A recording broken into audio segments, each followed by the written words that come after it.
T minus 50 seconds.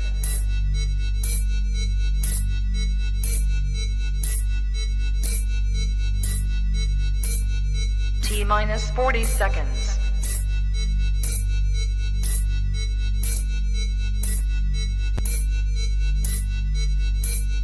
T minus 30 seconds.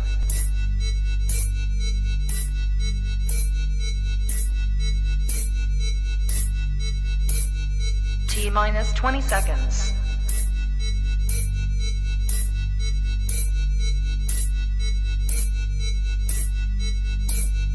Ten, 9, 8, 7, 6, 5, 4, 3, 2, 1, 0.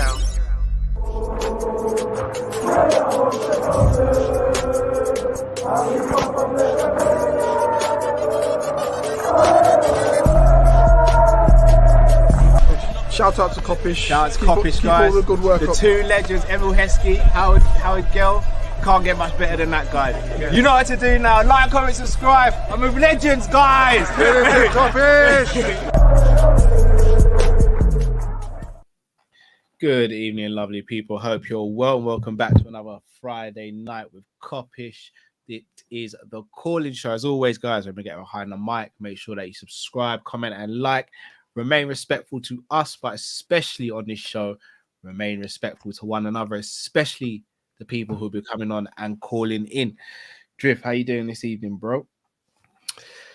Disappointed that I missed the full game. Disappointed we didn't get to go live for the people for a watch along, but such is life. But I'm good, man. I'm good. Well, as good as can be. Anyway. I managed to catch a snippet of the game. I've seen the goals, and Thiago's goal was just... Oh, my boy scored, yeah? Yeah. It wasn't just any goal. It was a Thiago goal, brother. It was just beautiful.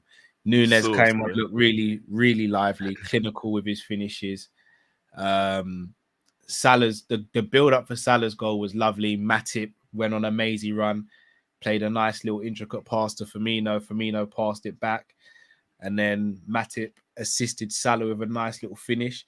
Their goal was a good goal as well. Robbo could have done a bit better defensively, but I think the player's name is Salamakers or something like that, and he seemed like a pretty decent player. I mean, Belgium, another Belgian player, looked like they've got a few Belgian players coming through for another potential golden generation. So time will tell. But Liverpool looked comfortable, and just did what they had to do. But Nunes looked good, man.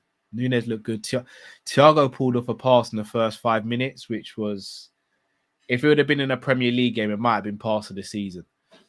I look forward to watching that then still. I look forward.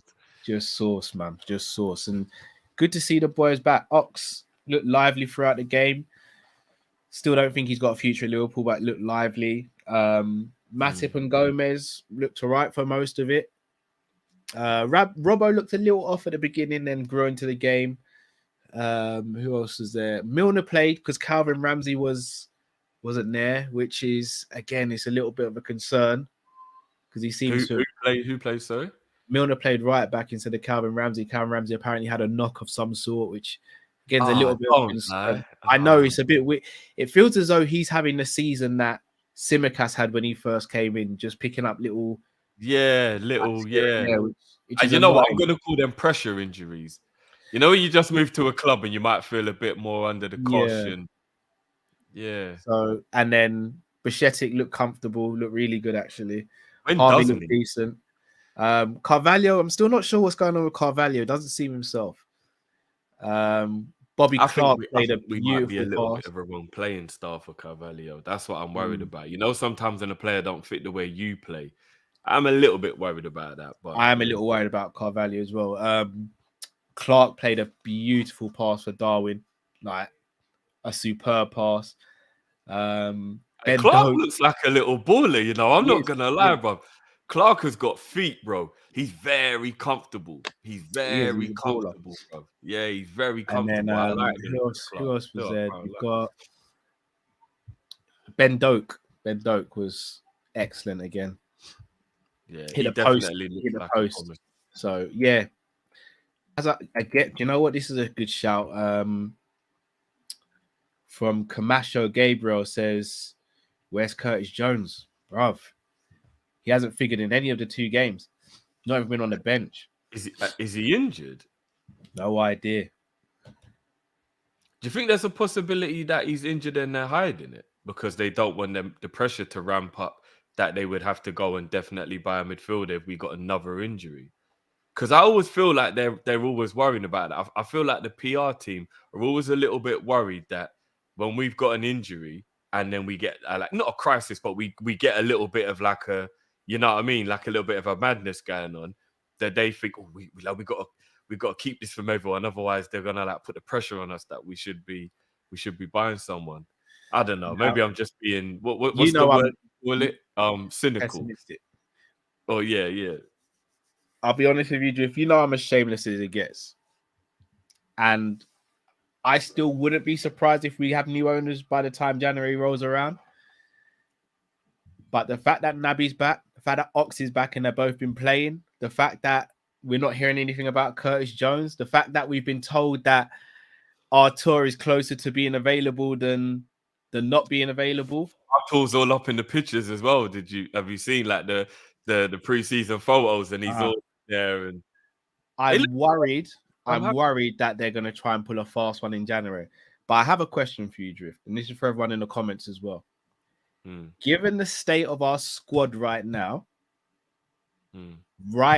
currently, is a forward or a centre midfielder more of a priority for you if we had to choose one? Well, here's the issue. No, just answer it. Just face value. No. I'm going to answer it, but I'm saying the issue is face value at Liverpool with our midfielders doesn't last for 2 seconds. That's the problem. Do you get what I mean? Because a lot of those players that you just said are fit, we could wake up tomorrow and they're not, because that's what that's how their injury record is. Do you get what I mean? Yeah. If you told me they were all going to be fit until the end of the season, a wide player, 100%. Actually, do you know what? Just a wide player anyway.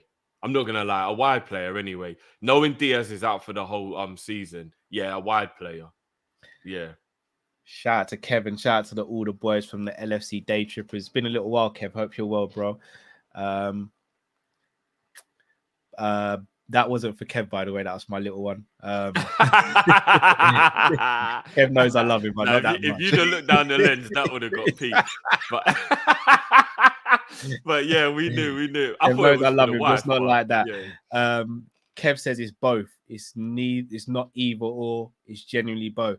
I hear you, Kev. I fully agree. 100%. But if I had to be pushed on one, I think I've got to go with a forward at this stage as well. I have to. Oh, what, you mean a striker? No, a forward, like whether it be a winger, a forward. Oh, like yeah. It's got to be a forward. It's got to be a forward. Yeah.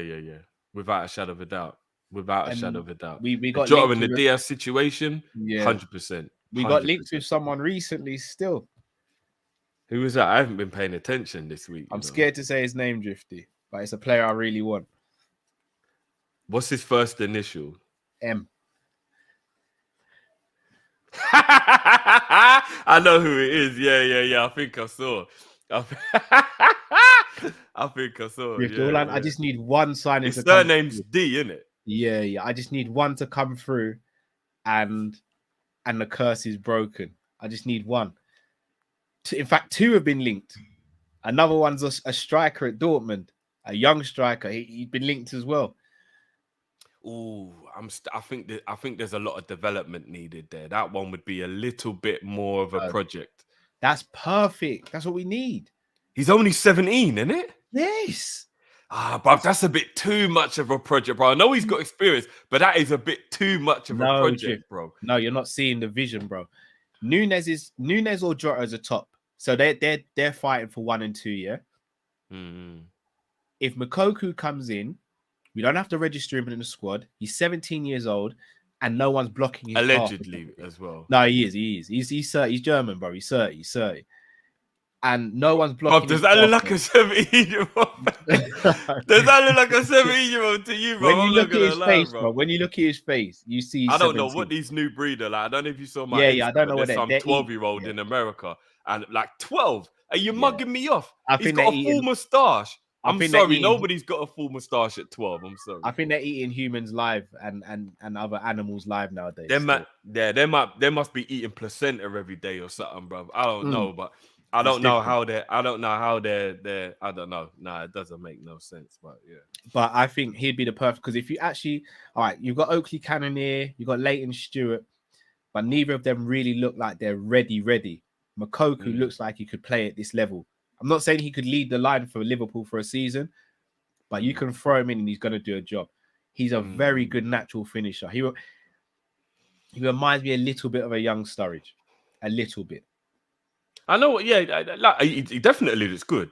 The whole Dortmund front line looks brilliant, brother, and they're all teenagers. I swear you've got flipping, you've got Reina, who's still a teenager. You've got, is it Adeyemi, who's still a teenager? Like, yeah, but they've got a bag of youngsters at Dortmund in their front line, bro. So they're actually doing brilliantly well to have so many young players, and they don't really look young. You know, I mean, flipping, wasn't Haaland 19 last season as well? Like, they've just always got these teenagers up front. Yeah. Sancho was a teenager before he left.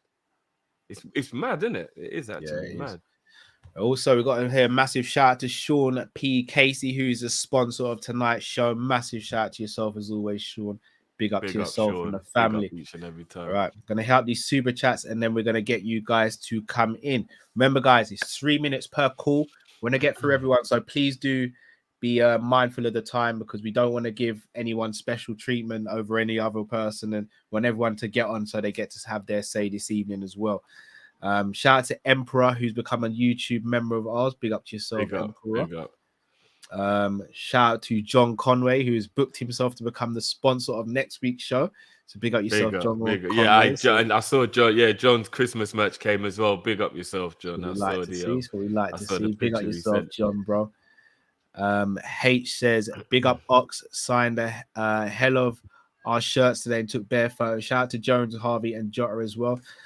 Look, say what you want about Ox as a footballer, as a human being, can't really fault the guy. Yeah, no, he's a brilliant human being. Can't fault the guy. Shout out to Nerd Beach Football Analysis. Make sure you check out Nerd Beach channel as well, people. Definitely. Doak could be special.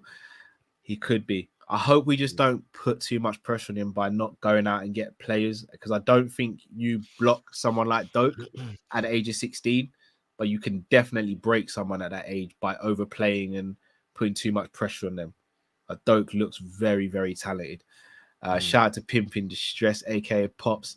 Says Merry Christmas, G's, and to the fam. Smash the like, people. Indeed, smash the like button, please. Shout out to Dinesh, says, evening, gentlemen. Who starts for Liverpool in central defence? Konate and Matip should start, and Van Dijk on the bench for me as a fan. Is this if everyone's fit? I get the logic. I don't know if Dinesh is saying that he thinks it's ability, but I get the logic based on the mentality and that. Like, don't get me wrong, I think Van Dijk had a brilliant World Cup, but I do believe that he's probably not going to be in the right frame of mind after going out. Like, apparently he said he's never watching another World Cup. I don't know if he was just being a bit like upset after the fact that, and they asked him if he's going to watch the final, and he was like, why would I watch the final? So he's clearly bothered by being knocked out. So yeah, because usually even for the team's sake, he might have been like, well, big up Ibu, obviously my brother, wish him well. Like, he was just like, why would I watch the final? That means he's upset. You know what I mean? He's angry at the time, innit? The way they went out, obviously, probably makes it feel a little worse as well. They thought they were gonna come back, thinking, then it goes to penalties. He misses the penalty. Like, yeah, I don't know, bruv. I'm worried about Van Dijk for this season. We might need to write Van Dijk off for this season and just let him get ready for next year. For me, I would go Van Dijk. Either going Konate or Matip's always a tough one for me. I understand. I tell you one thing. Konate at the moment looks like he's just hitting a new level, innit? Anybody, you, Cal, anybody in chat, anybody. Name me 5 centre-backs better than Ibu. What, in world football? All right. Excluding Liverpool, yeah? Well, you can include Liverpool if you want. For Virgil. All right. I still think he is slightly better. I'm going to go Matip. Okay, that's cool. There's no wrong answer here, by the way. Yeah, I'm yeah. just asking. Yeah. I'm going to say Marquinhos. Disagree. Fair enough.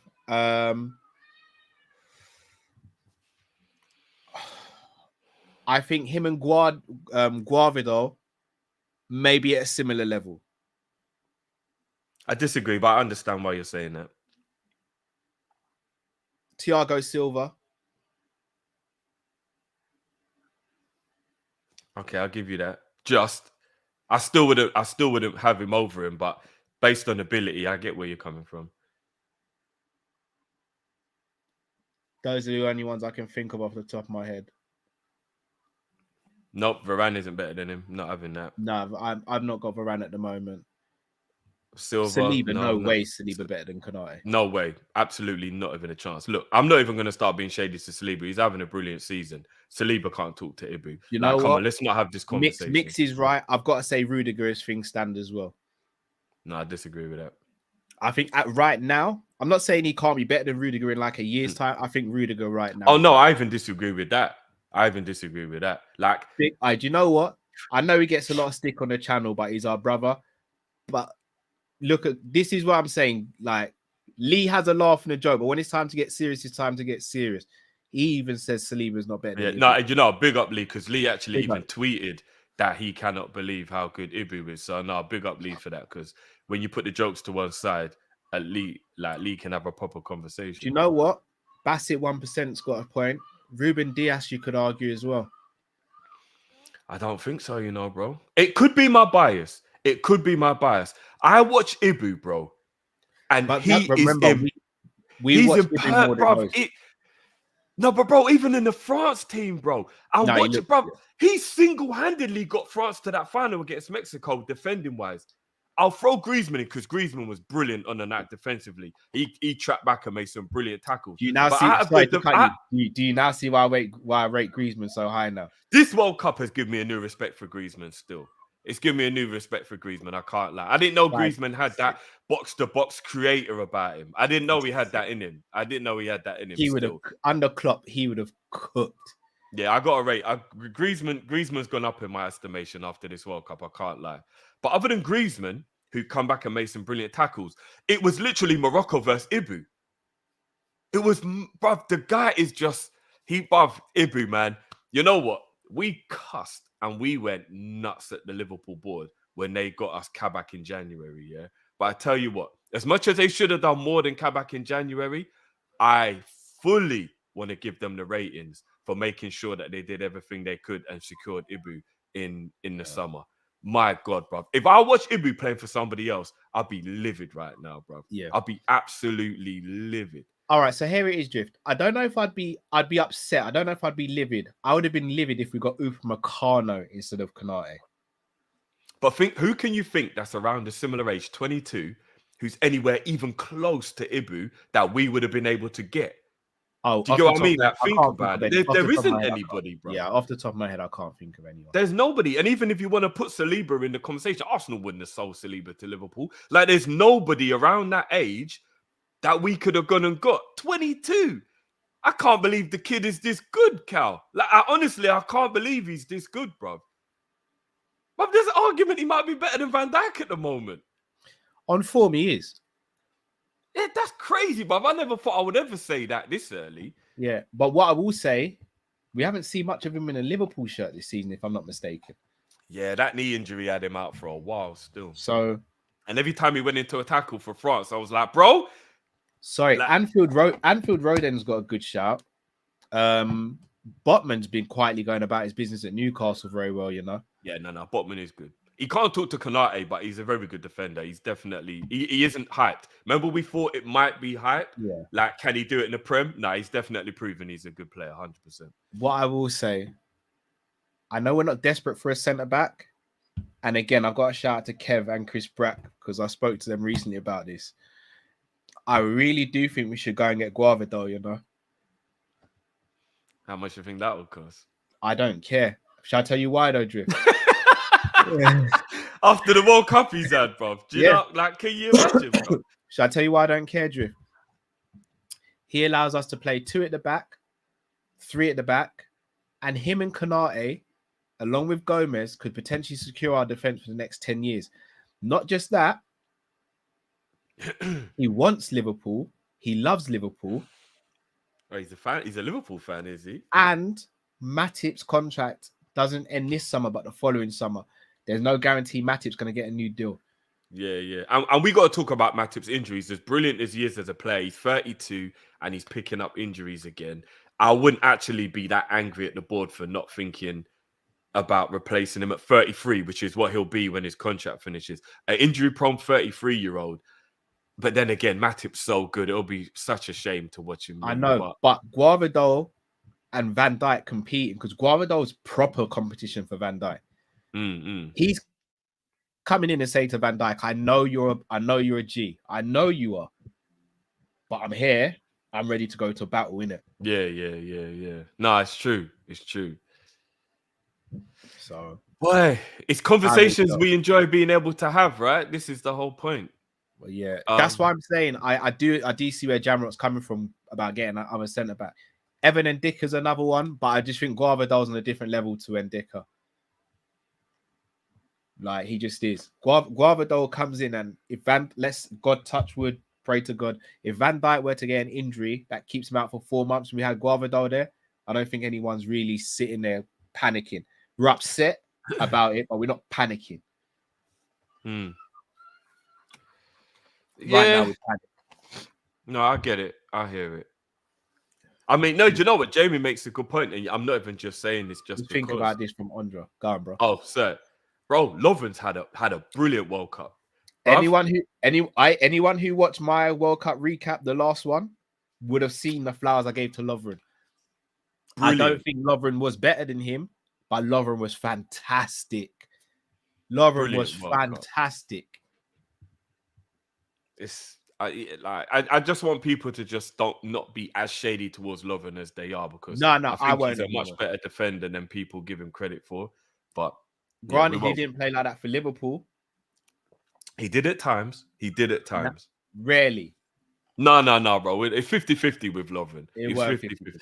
Lovren's Liverpool career was 50-50. It was. It wasn't more bad than it was good. It wasn't. He's been arguably the 3rd or 4th best defender in this World Cup. Yeah, he's been brilliant. He's never been arguably the 3rd or 4th best defender in the league or Champions League. That's why I'm saying it. Oh, I can't even remember what the other defenders are even doing. I can. Yeah. But Lovren was excellent at this World Cup.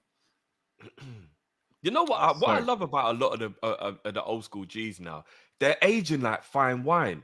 There's a lot of footballers that they're getting to an age, and you'd think they should be not that good anymore, and they're just all performing really well. Like I'm actually enjoying watching the older school players. Do you know what I mean? Thiago Silva, 37, Modric, 37, Lovren, 34, 35. Remember when everyone laughed and I said I'd have taken Modric on a free for a season or two? There's still something about Lovren, about Modric, where I know he probably isn't, and I'm just being stupid, but to have the engine he's got at that age, it does seem a bit suspect. I'm sorry, like the man's playing every 3 days, every week, constantly. I'm like, yo, he's not putting these performances randomly. This is like game after game after game after game. Like, how well can you look after yourself? Like, I tell you why it's happening. Brozovic. That's why. Man is sleeping on Brozovic. You know, Brozovic broke his own record from the last World Cup on distance covered in one game. Oh, did he? He covered 16.7 kilometers in a game, bro. Bruh, that's mad. You know, the average is around 8 or 9, isn't it? I think in the premise 11, but that's still nuts. If he's 16, bro, that's nuts. 16.7. Yeah, I've never seen that. I've never seen that. Yeah, I've never seen that. That is crazy. Like, that's insane. I tell you Like, what, I do find quite he's weird. covering everything. Why are we not seeing more of Camavinga in this World Cup? I found that very strange. Well, he made a mistake in the lead up to the World Cup, and Deschamps not very forgiving man still. So now we're talking about one of the best midfielders in the world. Camavinga is our bad man. best And like, young midfielders. I wouldn't call him one of the best yet. Best young. Well, yeah. Even if you were like, I'm seeing Fofana play over him, and I'm like, what's going on here? I don't get what's going on. Yeah, Deschamps has always kind of had his favourites though. Remember, Moussa Diaby didn't even get called up. Yeah, man. I mean, a lot of international football, a lot of international. He'll be fresh in January for the bid still, so it's calm. A lot of international managers do weird things, innit? Yeah. But yeah. Right. Let's get these phone lines. I was going to say, while you're doing that, let's give the people a little. What how long we got left till Christmas? Just under a week. So, no, over a week. 9 days. 9 days. Yeah, so just over a week. So I'm saying, are you gonna put the link in for the people? Yeah. No, yeah. Cool. The link is there now, people. Jump in.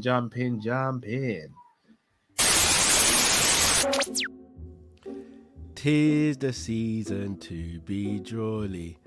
Ba la la la la la la la la. Hello, lovely people. It is that time of year. We've got new merch out for Crimbo. What are you thinking? What do I get her? What do I get him for Christmas? Look no further, people. Christmas merch is out now. Now. We've got t-shirts. Look at that. Look at that. Who's on the t-shirt? Virgil, Thiago, my number 9, D9, Darwin Núñez. Sweatshirts too. Hello. If it's a little bit chilly, but if you want something even warmer, hoodies for men and women. For men and women. Hello. Not to mention, don't be a mug. Buy one. Look at that. Crimbo's hair, people. Go and get yourself some Kopish merch. Not to mention all the other stuff we've got. All the belts. Pause. Hats, woolly hats, snapbacks, and baby stuff as well. Hoodies, t-shirts, and don't be a mug again. Get a mug. People, head over to our website now and go and get some Kopish merch.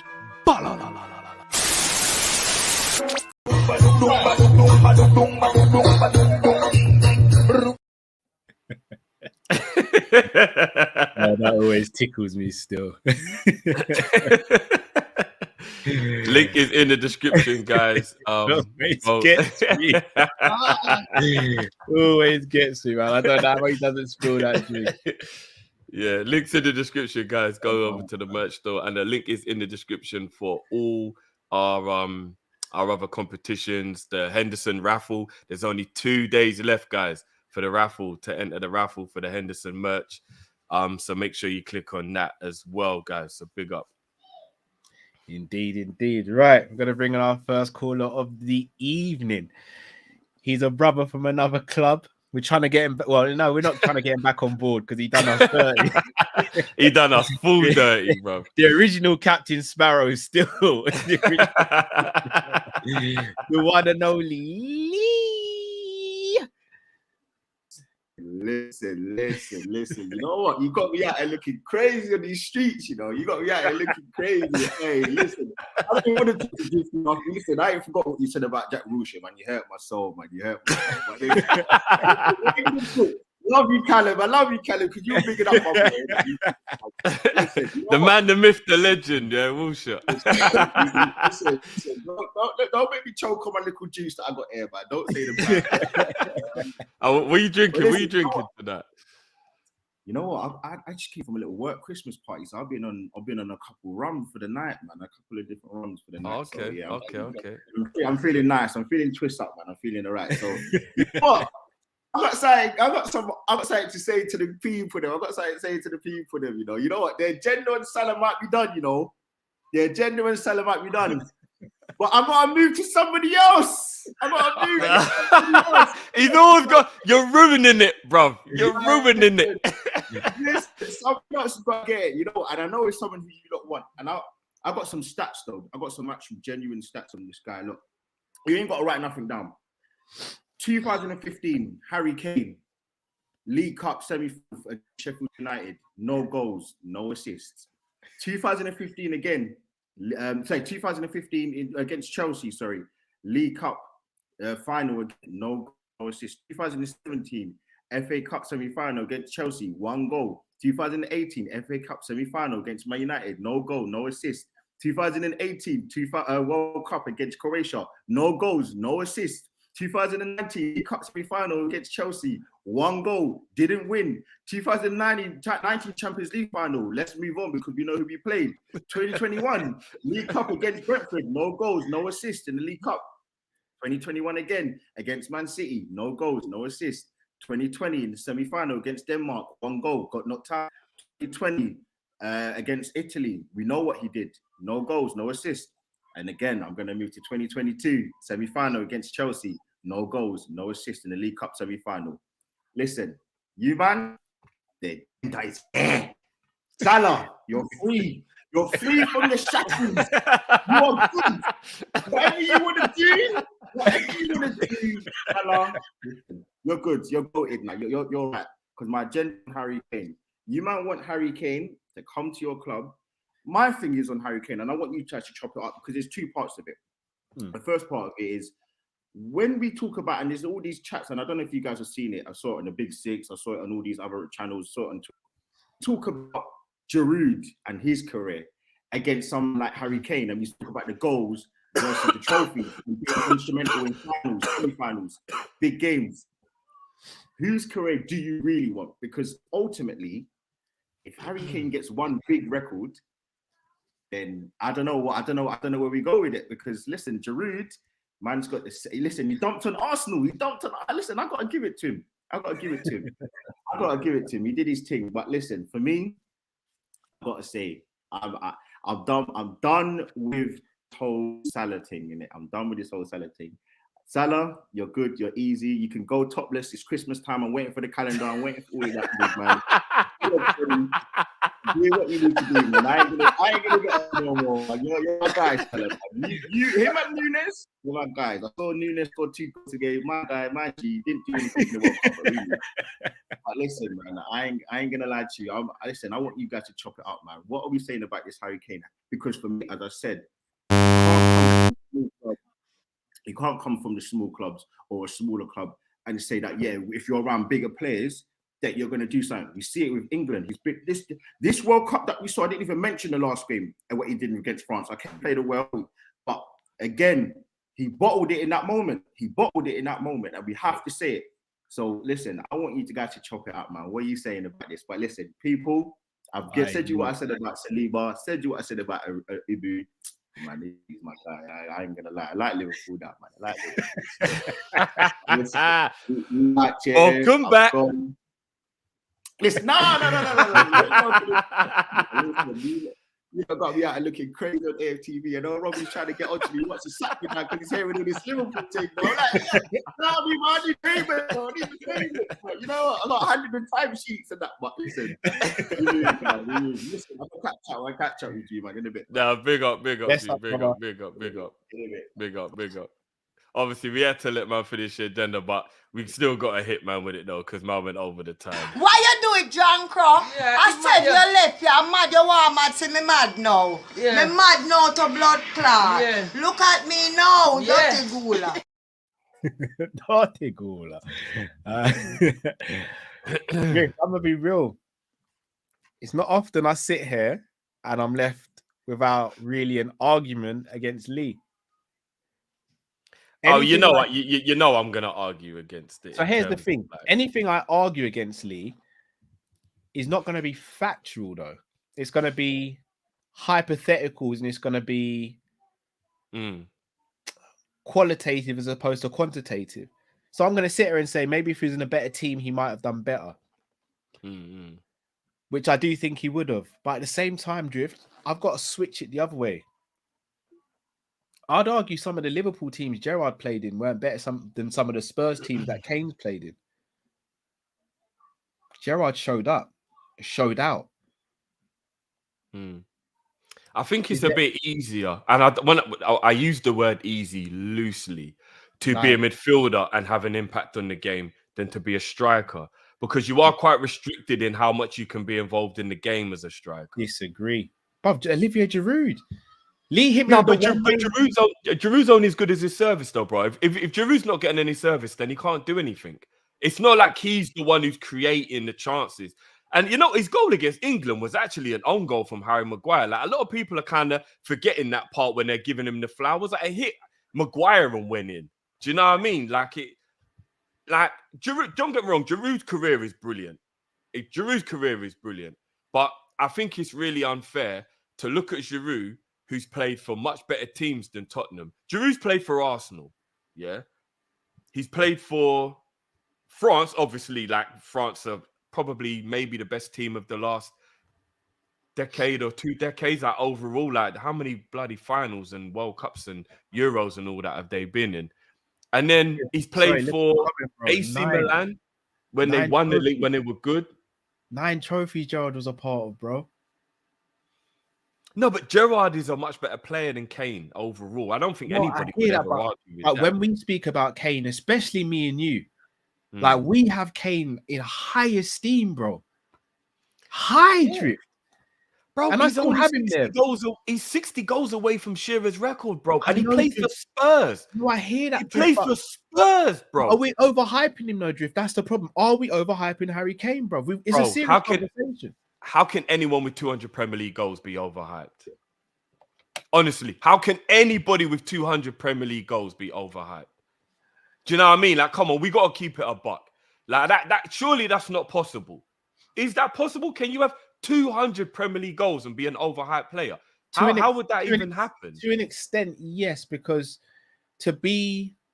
And he's still in his 20s. No, I hear that, but has he not really done it on the European or international stage like that, though, Drift? Please don't anybody take this the wrong way, because I'm not trying to be shady. And I would take, by the way, I'm taking Kane at Liverpool still. Tottenham are not about that life. Like, it's the team that's holding him back. You take Harry Kane and you put him in a Man City team. He's doing what Haaland is doing. But who doesn't do that for Man City? No, I think there's some players who wouldn't. No, but that's what I'm saying. Some that wouldn't, but most would. So putting him in Man City's team is a bit of a cheat code, Drift, because... Well, Jesus, brilliant player. He wasn't getting no 20, 30 goals. No, but he was still winning stuff with them, getting important goals here and there. But I mean like getting the 30 goals a season, though. Do you get what I mean? Like, I'm going to be real with you, Drift. You put Cristiano Ronaldo in Man City's team, and Man City is still going to probably win the league. And we don't even rate Ronaldo like that anymore. They will, bro. Guardiola wouldn't be playing him, so. Bruv, Guardiola playing in the same way plays Haaland, bruv. No. He would give Ronaldo 5 minutes here, 5 minutes there. Like, Haaland's mobile. Ronaldo ain't even mobile anymore. I'm telling you, they still win it with Ronaldo, brother. No, they'll still win it, but Ronaldo wouldn't be why they won. So that's what I'm saying. If you brought him to Liverpool, yeah, I still think he'd win stuff with Liverpool. Is he going to be one of these players that you look back and say, this guy had everything to be the best, but it wasn't the best because he chose not to go and be the best somewhere? I agree with Lee that he looks real disappointing when you check the records of semi-finals and finals. It's terrible. I'm not gonna lie. It's indefendable. I actually can't. When I heard Lee say 2015, I said we're in trouble here, bro. Yeah. Man built off 7 years of letdown. Like, I can't even say nothing against that. I can't. But from my memory of a lot of the games that Lee's saying, I remember the whole team being a letdown. It wasn't like the team played brilliant and Harry Kane was poor. I remember the whole team being terrible. Do you get what I mean? And I think it's a little bit unfair to count the final against us because he shouldn't have even played. He was only 50% fit in that game. That was Pochettino panicking and thinking he needed his main guy. It actually worked to our benefit. I think if he'd have played Lucas Moura, we might have been in trouble that game. All right, but here's where I'll get really cynical. When England played Uruguay, I think it was in the 2014 World Cup, if I'm not mistaken, Suarez came off the back of knee surgery on both knees, if I'm not mistaken, and got a brace against England. But Suarez is a different beast, though. When it's all said and done, Suarez sits at the table with R9 in them lot. No, but I'm saying, like, that's the levels, innit? I think Harry Kane is just at the wrong club. Unfortunately, Harry Kane is going to go down like Matt Letizia. He's going to go down like Matt Letizia. He's going to be that player that you really rate You remember how good he was, but there's no actual defining moment to his career. That's what it's going to be, unfortunately. Shame, innit? It's a real shame. It's a real shame. It is a real. And do you know what? I also think that he's a little bit of a victim of Southgate not being adventurous, because I think an adventurous manager gets the best out of Harry Kane in this England team. But he's kind of starved of service in the England team. We're being honest. Like, he kind of is. You look at that first half against France, all three of the front players weren't even really involved in the game. No, I hear that. But even if he's starved, if you got 2 penalties, the Croatia game in the World Cup, the previous one, bro, all you have to do is square it to Sterling. Wrong decision he made. I know, but those are 5 moments that are really harsh if you judge someone on. No, but those are the moments that define the top from not the top, bro. No, if Suarez I hear in that that. position, he's squaring it. I hear that. Gerrard's in that position, he's squaring it. Messi's squaring it. Ronaldo probably isn't squaring it, but Ronaldo probably scoring. No, but you got to remember, they're wide players. Because I'll be honest with you, Shearer wouldn't have passed. He would have shot. Michael Owen wouldn't have passed. He would have shot. Like, strikers would have done what Kane did. Do you get what I mean? Like, there is a little bit of a difference from a wide player and a striker. But those strikers you just said would have definitely scored, probably, Drift. No, but 9 times out of 10, so will Harry, though. That's the thing, bro. Like, if you think about it, 9 times out of 10... That's the problem, bro. He didn't. But he didn't. He was top goal scorer it's harsh, World right? Cup as well. I think when he top goal scorer nine times out of 10, Harry Kane scores that second penalty as well, though, Drew. But this was the time he didn't. He shouldn't have took that penalty because of who the goalie was. I believe when they won the second penalty, because that's the same goalie he trains with every day, somebody else should have took. I think the pity is there isn't another player to take it. I think that's what the problem is. But I don't think it made a difference. I just think he hit it wrong. No, I think he saw the goalie go the right way and then tried to lift it last minute and lifted it too much. Zidane took 2 penalties against David James in Euro 2004, bro. Oh no, it wasn't actually. It was a penalty and a free kick. Apologies. No, but again, he didn't play for the same team though. It's so different when the goalkeeper knows you. Do you know what I mean? Like, it's so different, bro, when the goalie trains with you every day, bro. If Zidane have scored those 2 goals against a goalie that trained with him. You never know, bro. Bro, real talk. I watched Zinedine threw up on a penalty spot and then scored, bro. Bro, I watched arguably one of the greatest footballers that's ever lived miss a penalty in the World Cup final, bro. Roberto Baggio. Roberto Baggio is one of the best footballers who's ever lived, and I watched him miss a penalty. It can happen, bro. Like, that's what penalties are it can happen. Like, it just can. It just can. Beckham missed that penalty against Argentina in the World Cup. Beckham don't miss penalties. Like, it can happen, bro. He didn't miss a penalty against Argentina in the World Cup. Yeah, when he skied it, remember? No, that wasn't against Argentina. It was, bro. And then he got his redemption 4 years later when he scored. No. Don't you remember? I swear he missed the penalty against them. He missed the penalty. It wasn't against Argentina, though. He scored the penalty against Argentina.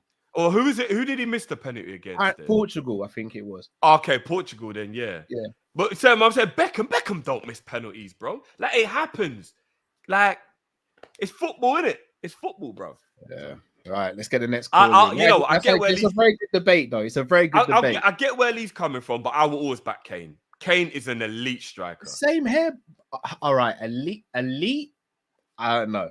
No, Harry Kane is an elite striker. He's got 200 goals in the Premier League playing for Spurs. You know my criteria for elite, bro. He is an elite striker, bro. You know my criteria for elite. It's very hard. Bro, the boy drops deep and creates now as well, bro. No, I hear that. But bro, he's an elite striker. I know about elite, Drift. I gotta be real, bro. Elite's a different category still.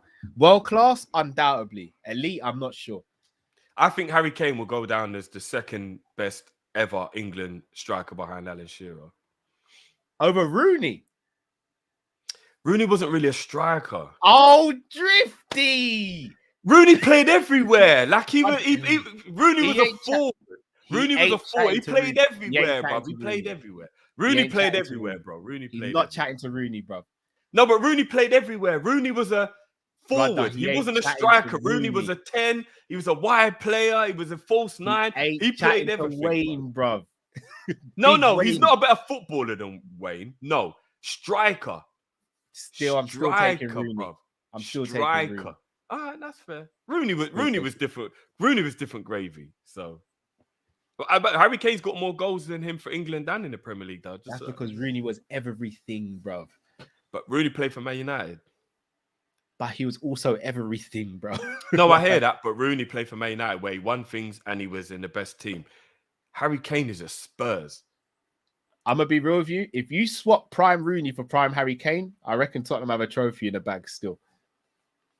You think? Yeah, bro. What, a prime Harry Kane playing under Ferguson? No, prime Harry Kane under Ferguson, they still win stuff. Probably gets 40 goals in a year. I'm saying if prime Rooney played any of the Spurs teams that Kane's played at, they at least have one trophy in the cabinet. At least one. At least one, bro. What? Prime Harry Kane playing for Fergie? Ah, bro, leave it out. Rooney in the big games are different still. No, Rooney was a different kettle of fish, 100%. Right. Gonna bring our next caller.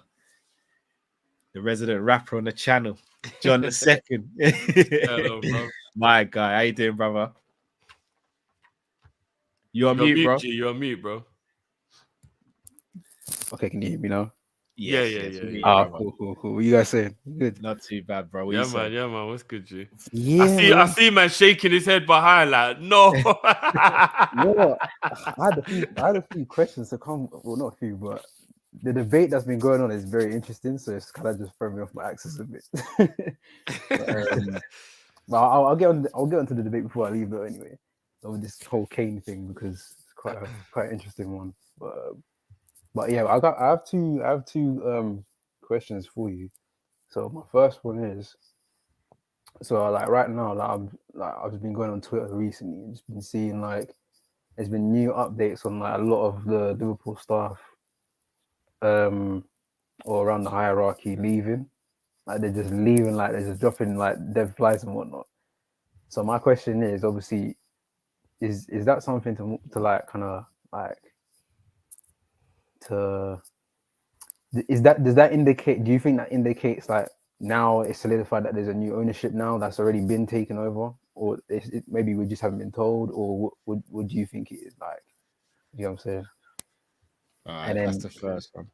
So then my second question is, so obviously with Morocco doing so well, like I'm just like, even just as African myself, I'm just so proud of like what Morocco have achieved. I'm actually proud of what all the African teams have achieved, to be honest with you, because I don't think it's a thing where all of them have played bad. Like they've all like really shown like as a unit how strong they are, all the African teams, and they've gone down fighting, you know, because each and every game, it's not like they've played bad. They've always like, you know, performed or at least tried.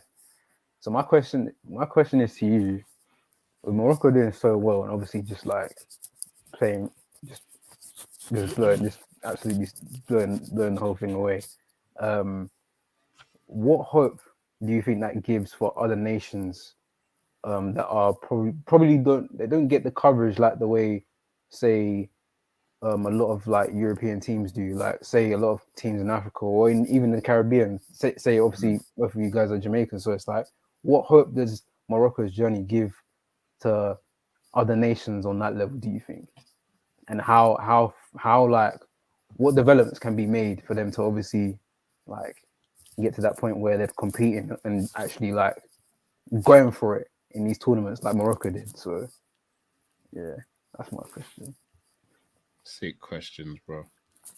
And then my last one. Oh, I've still got time. I'm kicking it. I'm chilling.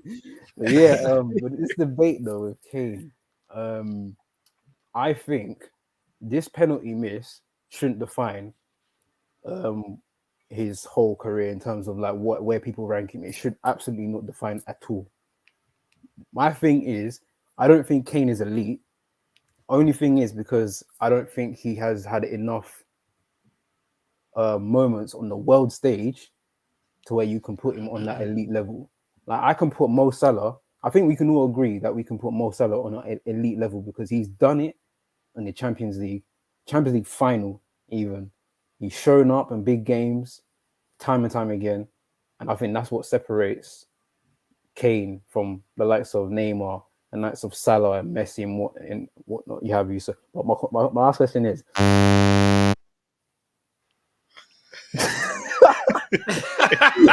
Well, got you. Ask the question, but you gotta get hit with the thing now. You have to get hit with the thing now. That's so I thought I was like, okay. All right. Who are you choosing?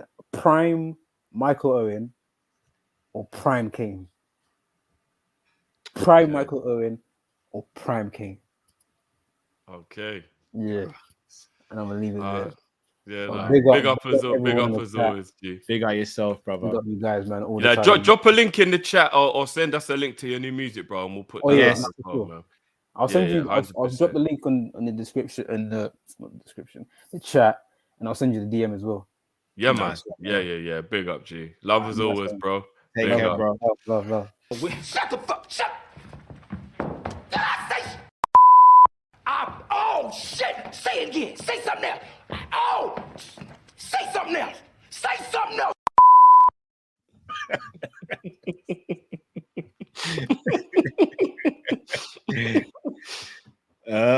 The new owners. I'm gonna be real.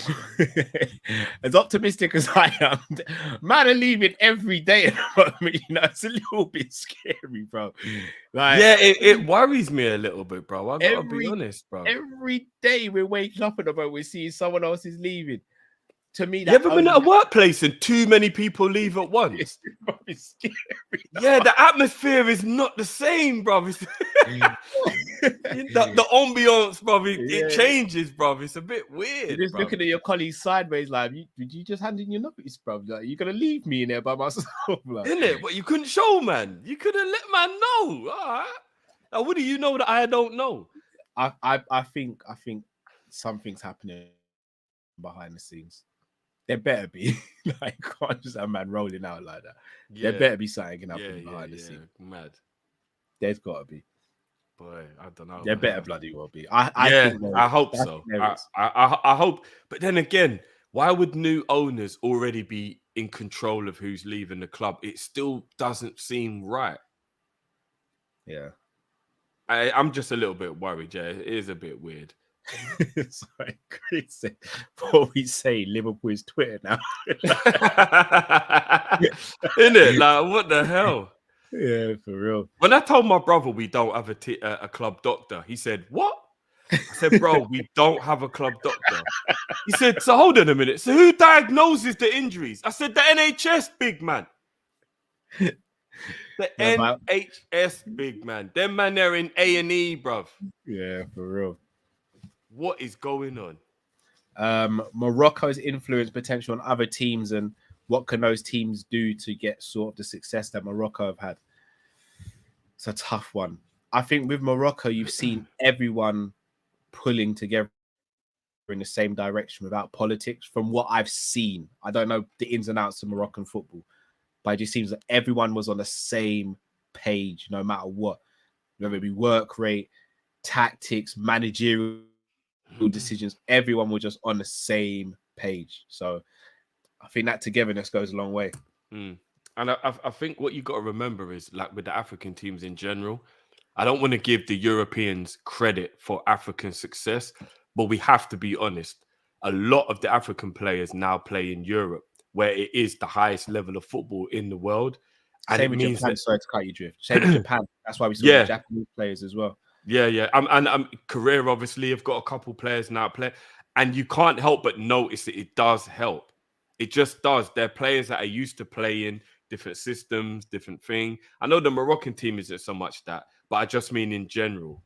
A lot of players now play. You know, if you look at Ghana, if you look at Senegal, a lot of their players play in Europe, and I think it massively helps because they're playing at a higher level of football. They're playing Champions League football. So long may it continue, man. Long may it continue. You know, Morocco would have beat France if they'd have just kept their nerve and stuck to what they were doing, you know. The manager changing the formation just to play Saiss, who was injured, was really stupid. That was an amateur move, and I think it actually cost Morocco from being able to go through, if I'm being honest. All right, so I want to give this person credit. Prince Mac just told me to Google Harrison Kingston, so I've just done that. Am I right in saying Harrison Kingston was at Liverpool, but is now at Morocco, part of their coaching staff? And he's joined the Moroccan Federation. So he's apparently behind the scenes and been helping quite a lot. again, apparently they've invested quite a lot into their football development plan over the last few years as well. So, do you know what? And Lee makes a brilliant point here as well that we've always said. It's heartbreaking, isn't it? The fact that they are born in their countries, in the countries they represent, means they are of that country. But if you look at their heritage, if they just pick the heritage rather than the country they are born in, some of the greatest players that have ever lived would all be representing these African teams. So, do you know what I mean? Like, that's another thing where, you know what I mean? We've said it so many times with our team, bro. Like, if they didn't pick England, next World Cup will be there, man. I don't know. There's a lot of behind the scene madness that needs. I know, but it has to, man. The players are starting to come through now, man. Players are starting to represent the nation now. It's got to happen. It's got to happen, man. There's a super talented young baller coming through as well. Still, I know. We won't put any pressure on him, but man's looking disgusting. So the future could be bright, but you know what I mean.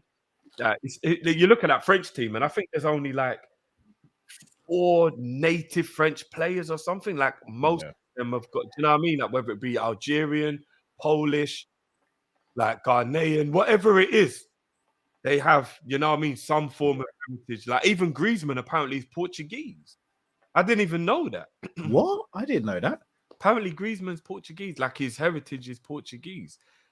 So, you know what I mean? Like it's a mad one, bro. It's a mad one, but the African countries are doing well, man. All right. Third question. Harry Kane's penalty miss shouldn't define his career.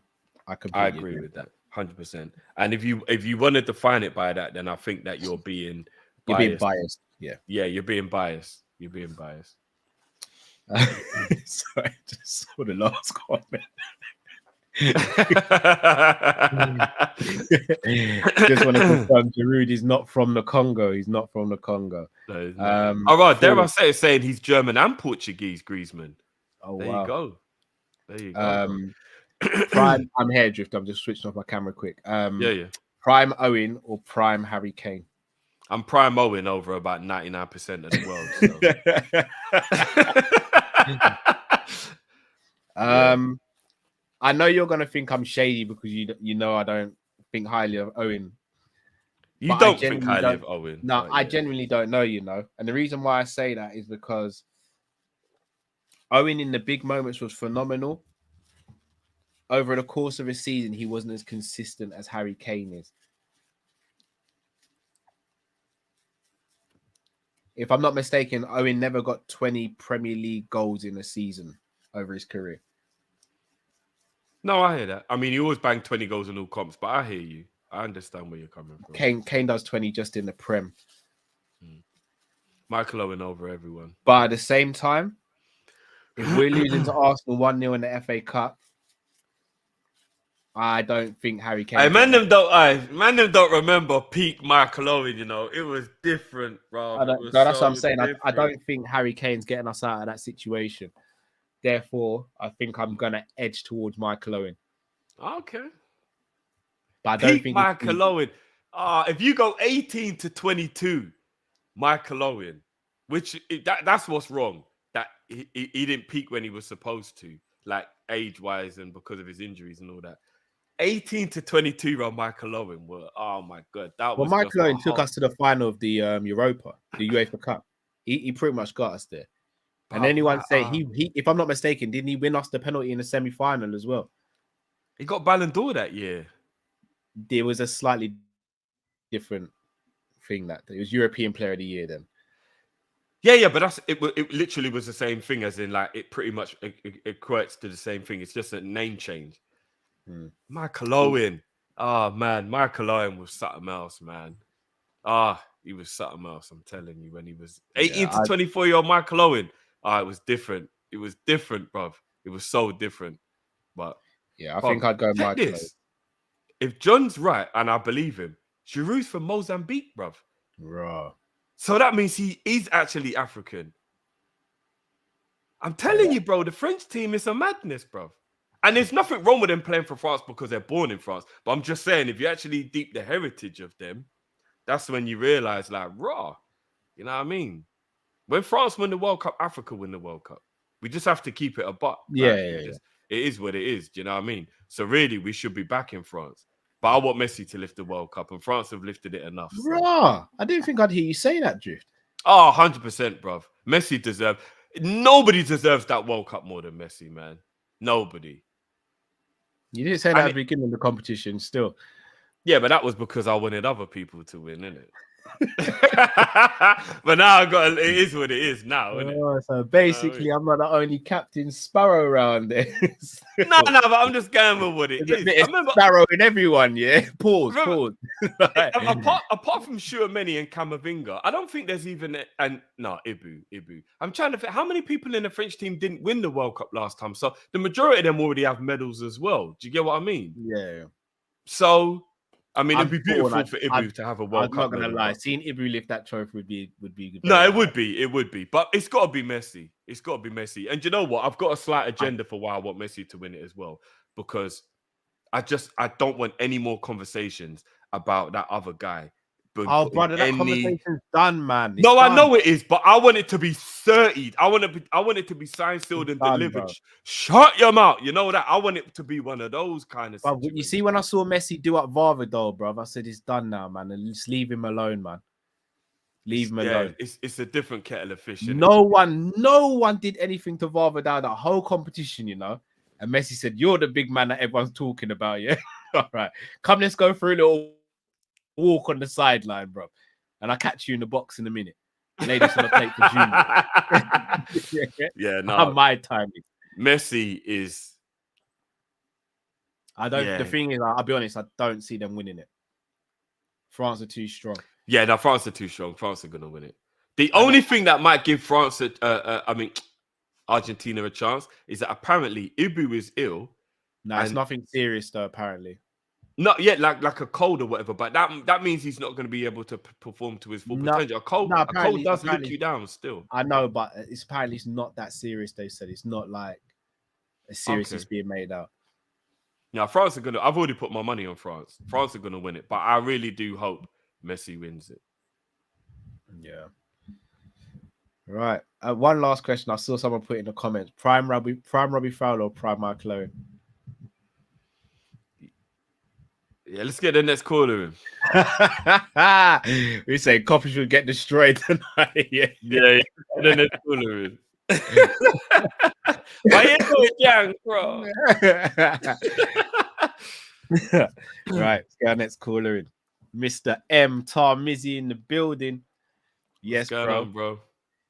You're mute, brother. Yes. Well gone. I love it. It was good, bro. Yeah, big up. No, I said 2 weeks ago I went to Qatar. Had nothing but how was it? Enjoyable, breathtaking architecture, the mosque, the mall, the stadium. The one that I went, it was the final on this Sunday. Amazing. I was a bit skeptical before heading into the game because I was watching the Portugal-Swiss, and I was hoping Shaqiri to score one of the top bins, but it wasn't meant to be. But 6-1, can't ask for more as a neutral. I feel quite cold in the stadium. You know what I mean? Because the air condition. Air condition. Yeah, and they showed the DJ. And his actual shirt was blowing. That's how powerful. You could literally see on telly. You could literally see on telly. I was just amazed with the one thing I really, what I was concerned before heading into the country was the security. But I tell you what, the security was high levels. You know what I'm saying? Just nothing but for me personally, because as a Muslim, hands down, everything for me was complete.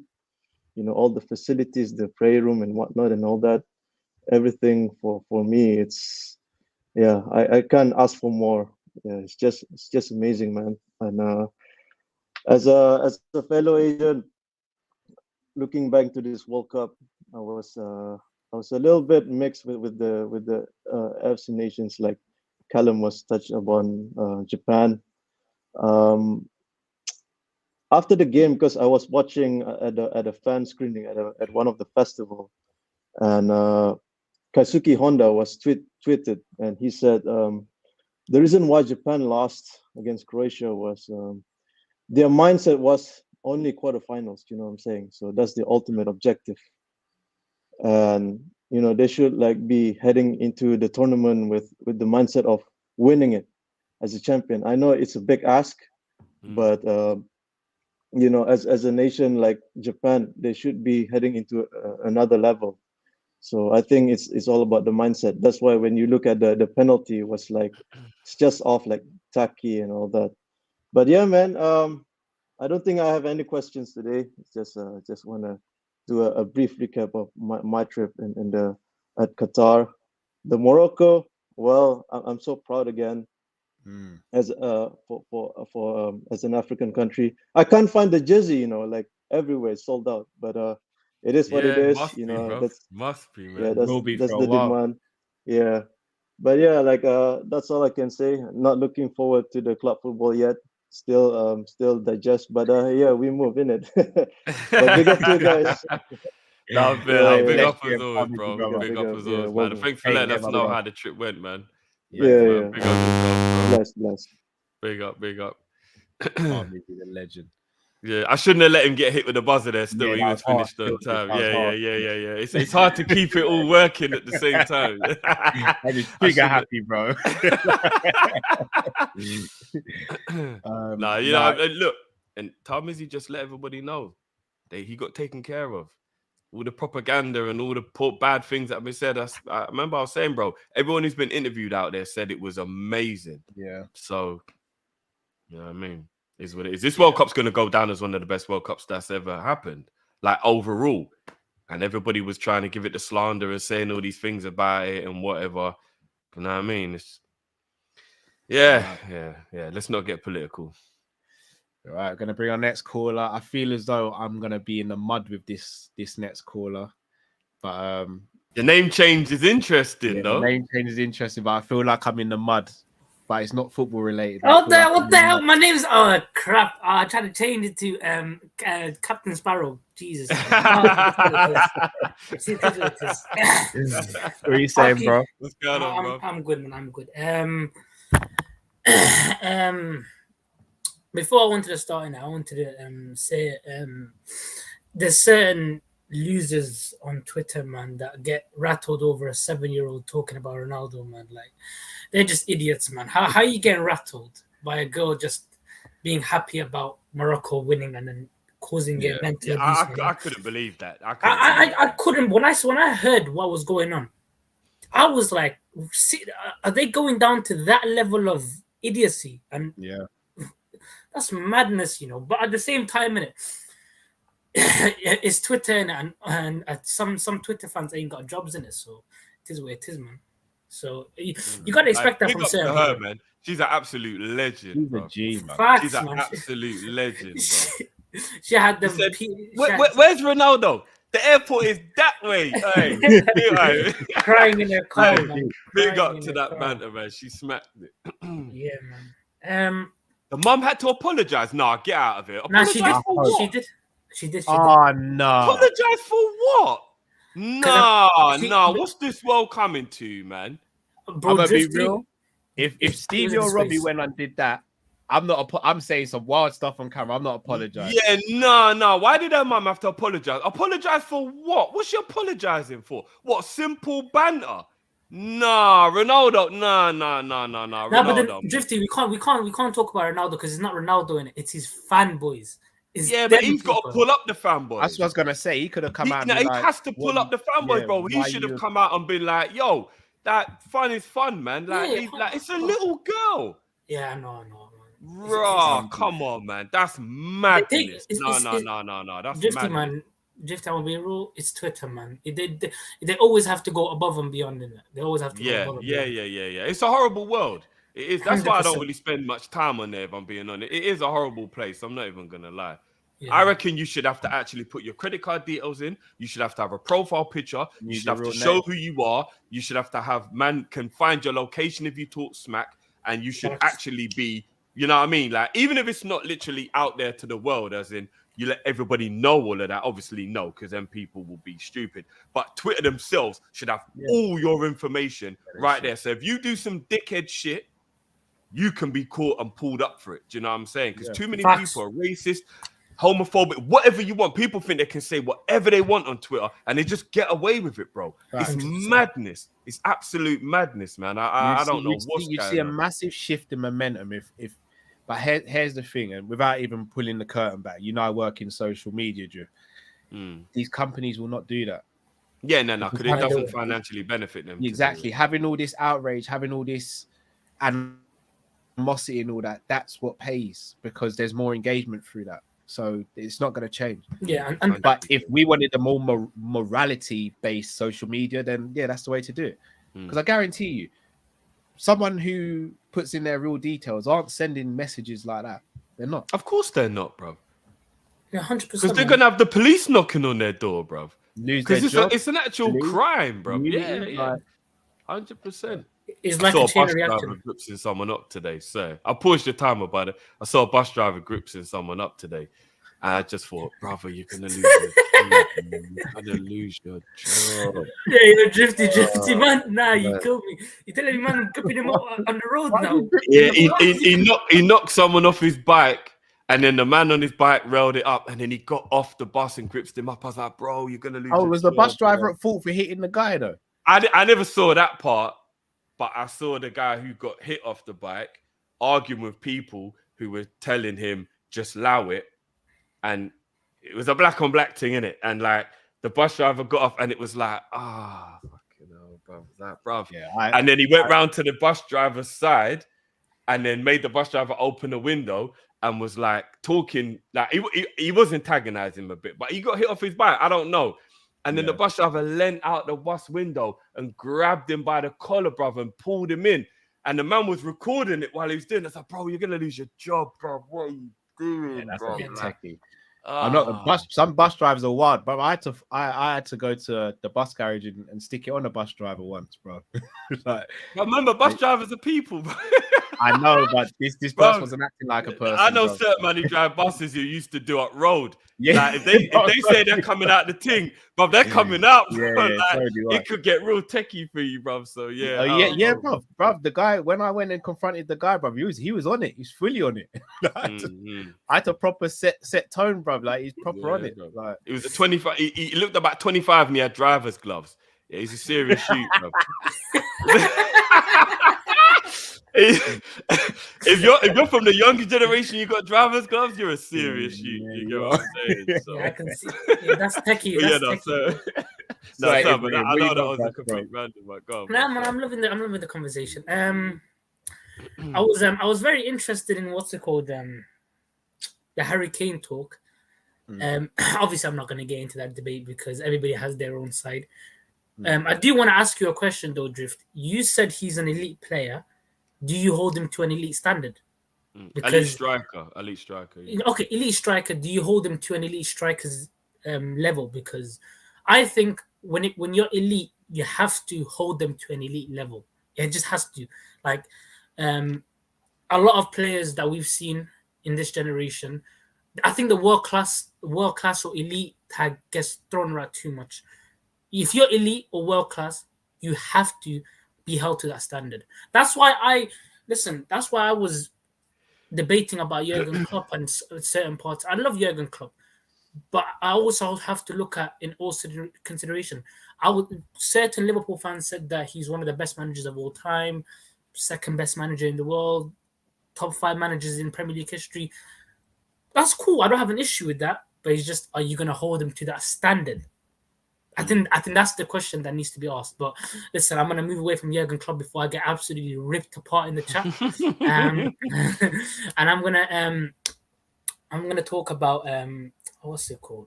2 questions. Why on earth did Liverpool never tap into the South American market? Because that market there is so open. And we just never tap into it, man. It always gets me on my on my nerve. And the other question was gonna be what was it gonna be about? Flip. Raffle got it. Okay, yeah. Do you think you'll ever see England win a trophy in the next 12 years? Fuck you. Why you do a jump No, yeah, we got it though. We got it. Yeah, we'll England win a trophy in the next 12 years. Yeah, we got it. We got it. Man. Love you, man. Love you guys. Right, yeah, big up, big brother. up yourself, bro. Big up, man. Big up. Why you do a jump Do me a favor, please. Get out of here. Get out of here, man. Shit, I'm saying. All right, Drift, the first one was for you. Do you think you hold Kane to an elite level standard?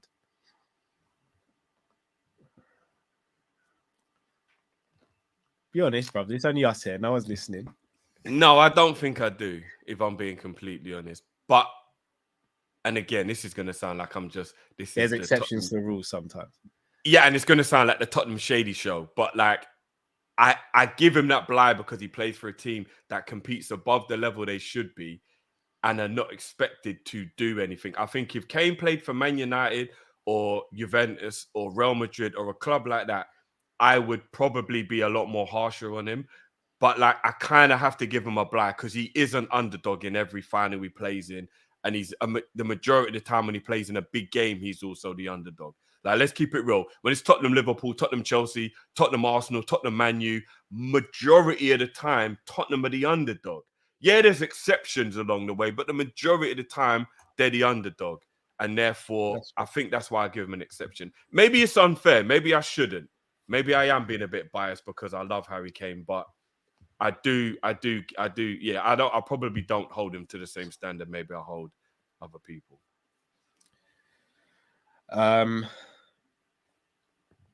The South American market. I think Ibrahim, like, he's saying what we've been saying for years, isn't it? Like that shout. I think Chris Angel's in the chat as well. He said it a few times. Like, why Endrick's just going to Real Madrid, right?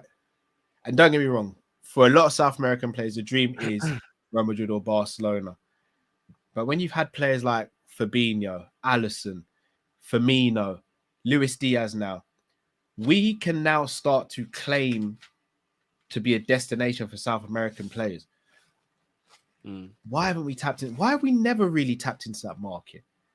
It was the work permit stuff before, but now that that's all been relaxed, it's like, yeah, we should be tapping into it. We should. Would you? You know, Coutinho as well, but like, would you? I'm just spitballing here. I'm not even saying this is fact. It just came to me. Would you say the climate change is too much to go from South America to England? Do you think maybe sometimes it helps when players go to Italy and Spain, where it's not as hot as South America, but it's not as harsh and they get used to it a little bit? Because I'm not going to lie, bro. England is such a culture shock when you're from a warm country. Brother, so a lot of South American players, especially Brazilians, go to where? Ukraine. Yeah, that's Shakhtar. true. Yeah, that's true. The weather's worse there than it is in England. And again, I hope this doesn't get taken out of context. A lot of Brazilian players come from really harsh backgrounds. You see the cold weather, that ain't gonna fluster them. But there's days where some of these players probably grew up not eating, not knowing where the next meal is coming from, very little electricity, gas, and all these things. These are some of the toughest, most durable people mentally and physically. I genuinely don't believe the weather's going to do a damn thing to fluster these people. Yeah, very good point. Yeah, they are as tough as they get, bro. Like, you only have to look at someone like a Suarez, operation one day and he's back on the pitch a couple of days later. That's a mentality thing. These guys are built different. I'm just thinking about that vitamin D deficit, bro. I know, sports science though. These men will get in the food and all that now, innit? Like, you know what I mean? Man's getting blood tests like, yeah, you got a vitamin D deficiency. Like, what? But if your skin's used to that sun, bro, in England, man, it's a different kettle of fish over here. Do you know what I mean? But we do need to, the amount of money we could save if we just bought these players before they come to Europe. And Enzo was 10 mil last summer. We're going to have to spend 10 times that to get him potentially. Like, that's crazy. Not to mention, we could actually make it into a business model we could get these players, and if they don't work out or they want to go somewhere else, sell them. You're gonna make the one thing I will say though, bro, I think we're all hypocritical on this. All of us, every single one of us, everyone in the chat, you, me, all of us. When you buy a player that you don't really know, no matter how good he is, when we're sitting here and we're doing the transfer talk, it's very underwhelming, isn't it? And I think that's the reason why we're all a bit hypocritical, because when we don't know a baller for who he is, and he's that young kid, we're going to be like, because I'll give you an example, and maybe Lee can even back me up on this one. When, I was just about to say good evening, but that's very disrespectful because he's a top. What's his name again? Martinelli? Yeah, the manager. What's his name again? Arteta. No, the Emery. What? Emery. When Emery brought Martinelli in, we all looked and went, all right, yeah. Ooh, look how much of a baller he is. But we didn't know who he was. Do you get what I'm saying? And we all looked down on it. And you've got to wait 2-3 years before he proves it was a good signing. Like, when you're trying to win the league, are we going to keep... Would we be all right with that? Like, I think we all got to be honest. We probably would keep looking sideways. Like, why are we buying all these young players, man? I want to go and buy that guy who's already going to, like... Shall I tell you why I disagree? I think it works both ways. Two reasons why I say disagree. One, because we're in a position where we just need to continue to add and improve the squad. As Arsenal needed ready-made players at the time. So their situation was different, whereas we need players who are going to just keep on enhancing and keeping us ticking over. Second thing is Fabio Carvalho. Look how people went crazy for Fabio Carvalho. No one spoke about him before we got year in England, though, bro. No, but not one Liverpool fan before we got linked to him in January turned around was like, you see that Carvalho that's playing at Fulham? We should go and grab him. No one even mentioned him once. The moment we got linked with him, everyone was an expert on him, and everyone's like, this is the next Coutinho, this is the next what? This is what we do as football fans. We didn't know about Enzo Fernandez until this season. Didn't know about Craver till this season. No, but you know, sometimes what you don't have always feels that more like enticing. Because let's be honest, there are times when players will play for your club and you can't quite see it, but other people can. Do you know what I mean? Sometimes you don't get as excited as maybe other people do. Because I don't even know if the Napoli fans were that gassed off of Crap. Like, were they as gassed off of him as we are looking from the outside? I don't even know. I don't know. But they probably did. So, well, here's the thing: they probably wouldn't have been gassed. Probably looked at his highlights and thought, "Yeah, this guy might be able to do a thing." Then when he turned up and started doing it, he probably like, "Yeah, we've won here still." Mm-hmm. I mean, Arsenal did it this year. They bought Marquinhos. He could end up being an absolute bad man. But right now, we all looked at it like, that's not enough, is it? Do you get what I mean? But you don't know, in 2 years' time, this Marquinhos kid could be an absolute baller. Like, so we got to look at it from both sides. I think tapping into that market has its risks and its rewards. You know what I mean? Yeah. So, yeah. Cool. And only 99 likes. Come on, guys. Smash that like button, guys. Come on, man. Also, can England win a trophy or will England win a trophy in the next 12 years? I'm going to say no, just based off history. We should have won the Euros. Like, that was the chance, innit? Should have won the Euros, but... What do you think? Depends on management, Drift. Like, let's be honest, all right, so the problem I've got with England, when Harry Kane falls out of his prime, which could potentially happen in the next 3 to 4 years, by the time the next World Cup comes around, Harry Kane might be out of his prime. Who's the striker that's stepping up?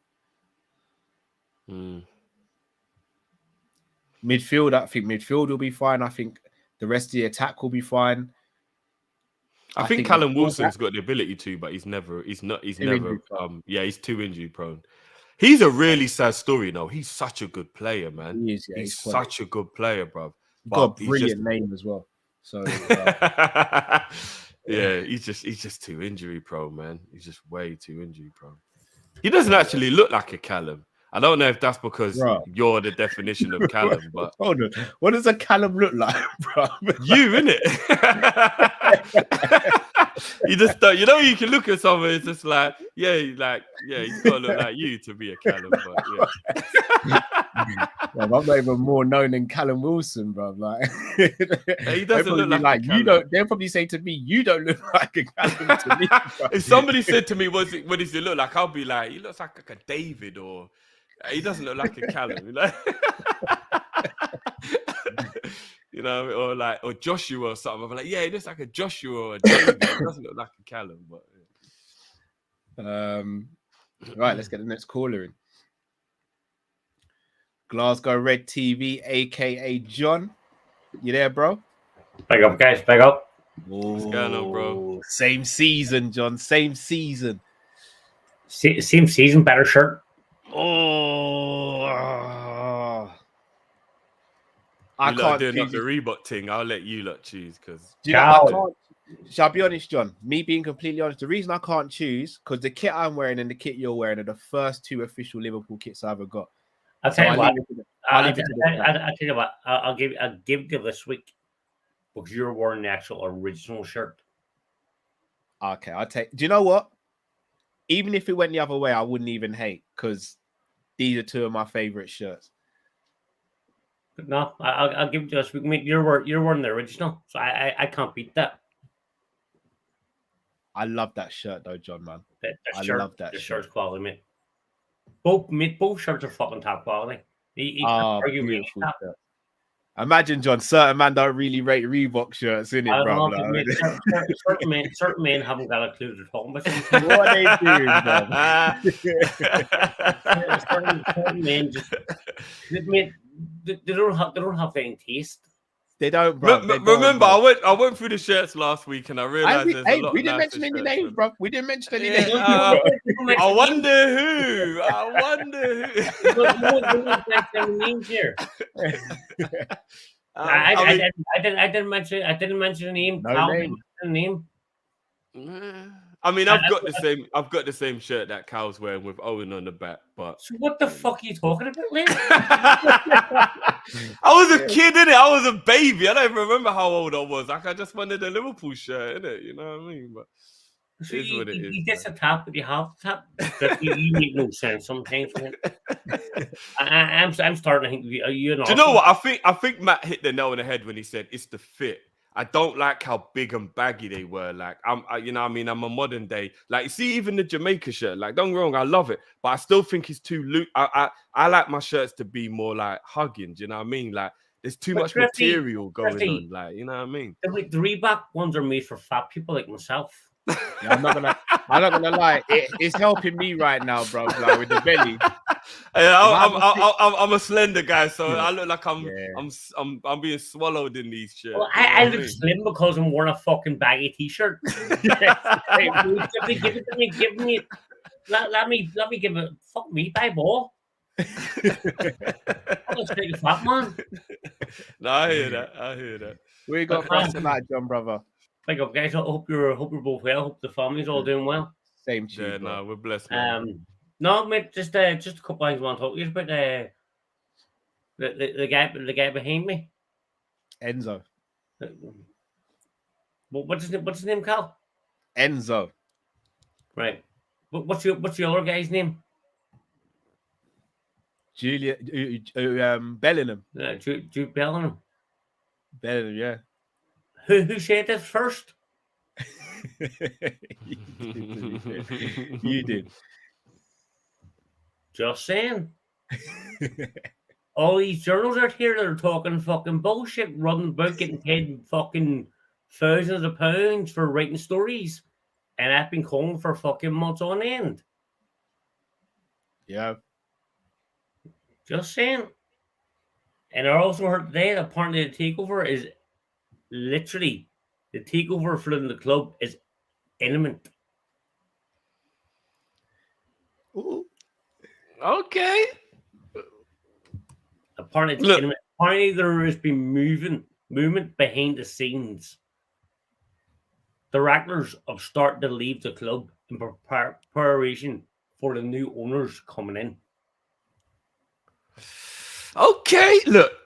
Don't get me excited, John, man. I'm trying to stay level-headed here. Jeffy, get excited. Hey, tell Mum, I'm for it, bro. Drifty, get excited. Drifty, what do you see when the show finishes? Go on your phone, see that yacht, book the yacht, and send me. I told you, bro. If we get new owners and we get Enzo and Jude, bro, the party's happening, bro. I'm telling you, book that yacht and send me the fucking ticket. Yeah, man's done hard work on these deals. I worked my ass off trying to pull these deals out.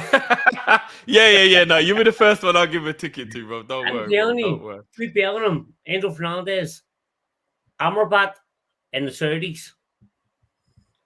Mate, league's done. League's finished. Fuck Man City. We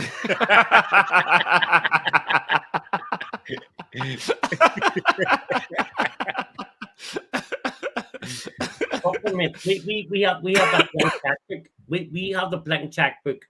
Their checkbook can't compete with ours. So what I can't wait. Pep's gonna run away, Koran, and become manager of Barcelona. Let's wait and see, bro. Let's wait and see. Well, big up as always, though, bro. But Drifty, get the app booked. Yeah. All the belts are coming. All the belts. I'm on it, bro. I'm on it. But big up as always, bro. Big up, John, bro. Big up, man. Love as always, bro. Big up yourself, bro. Big up. Always much respect. Keep safe. If I don't speak to you next week, I hope you have a very Merry Christmas. Aye, same to you, too, bro. You too, bro. Merry Christmas, bro. Big up yourself, bro. Take care, man. Big up. Man, just wish me a Merry Christmas. I can't hit him with the ting now. That's a bit hard. Yeah, that's a bit hard. I can't do that now. Oh, big up, John. No. Drift, I'm gonna be real, yeah. I'm still holding hope that we're gonna get new owners very, very soon, bro. I hear you. You. What are you saying? Enzo, Jude, and Musa in January? No, not in January, bro. Why not, bro? New money, January. New rules. We might announce it in January for the summer, but we're not gonna bring them all. New money, new rules, bro. New money, new rules. Yesterday's price is not today's price. Look, certified. Let's wait and see. Do you think that's why we went to Dubai for our training? No, we always go out there. I was trying to be optimistic, but we always go out there. But things are still happening behind the scenes, man. I mean, the new owner might come back with us on the jet, right? But all I'm saying, if we get new owners and they go and get Musa, I know they watch Kopish. I know we're good for the future, bro. Because all I'm gonna do is just come on the screen, bro, pause, and just come out with different names every week, just on a random. No, bro, we get Enzo, Musa, and Bellingham. You will come on the screen, literally. Yeah, it won't even be a pause, bro. Yeah, it won't even be a pause. It won't even be a pause, bro. It is what it is, bro. Oh, you know what I'm saying? Oh boy. Right, let's bring in the next caller. Kilo, aka Chris Angel. What's good? What's going on, bro? Good with y'all, man. Y'all good and stuff? Not too bad, bro. How are you? Good, man. Good, man. My son turned 10 on the 13th and shit. It was very proud. Oh, happy birthday to your son, man. Happy birthday to... Hold on. Let me pause the timer. Yeah, you gotta drop the beat, man. Oh, yeah, man, I appreciate that, man.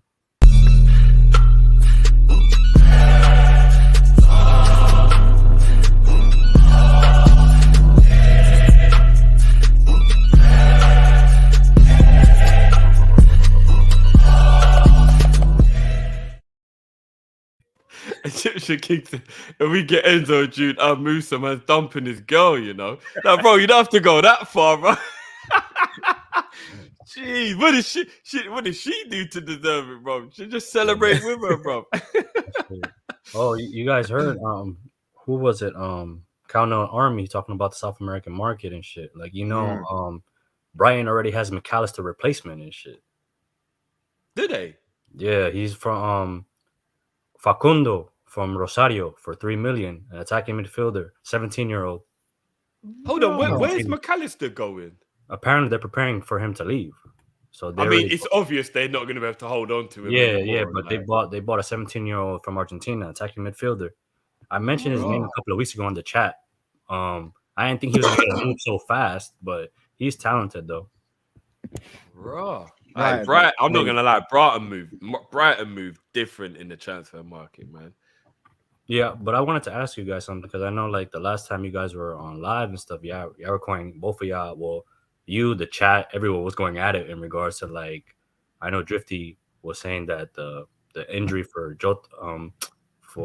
Diaz was related to the one that he has now, and Kyle, you were saying it isn't related, and I kind of wanted to ask you why you think that way. Maybe I can help you guys understand and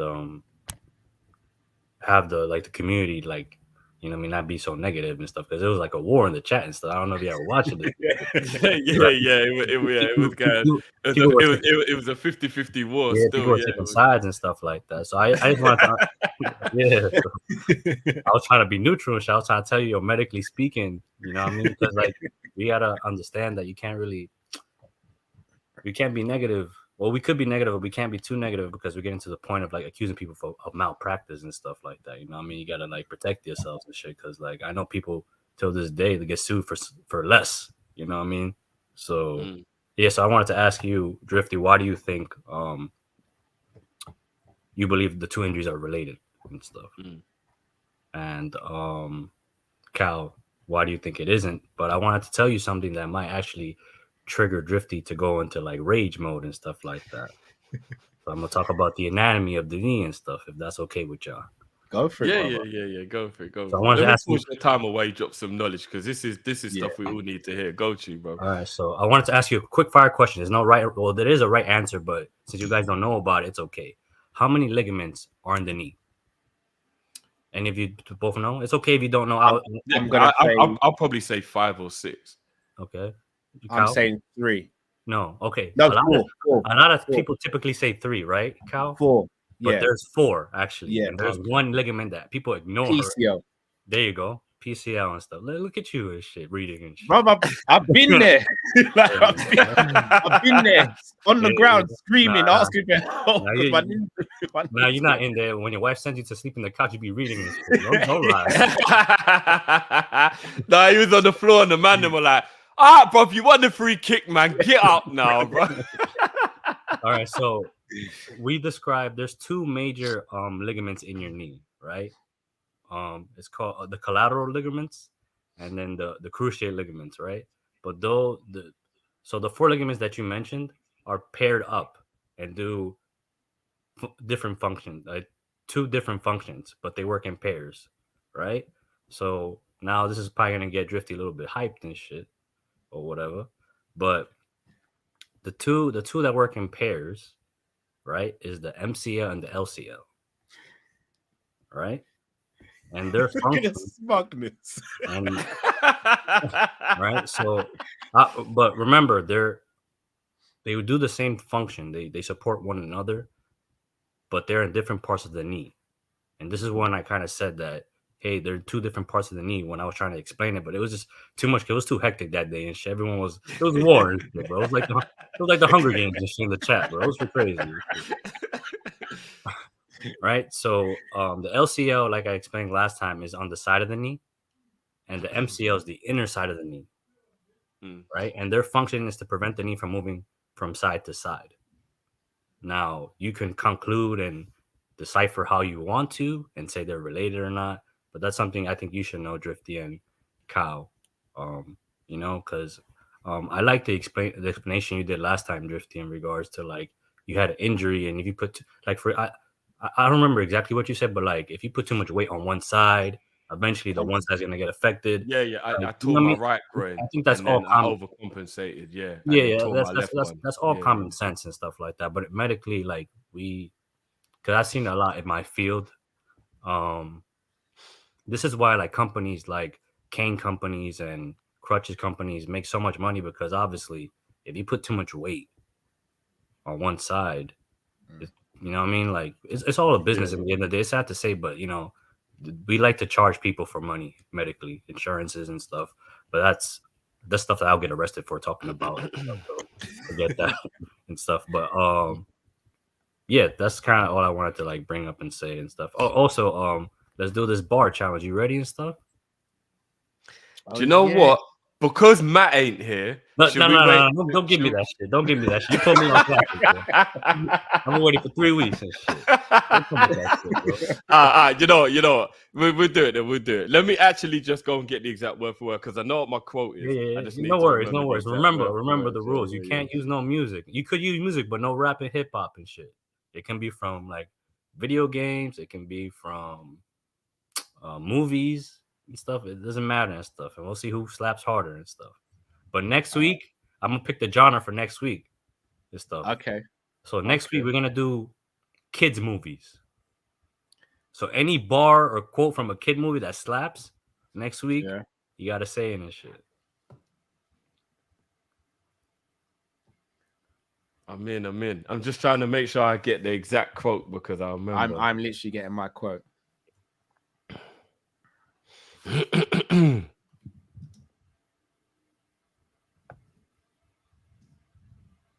do you want to go first, Chris? It doesn't matter. Do you have one? Of course. What do you mean, man?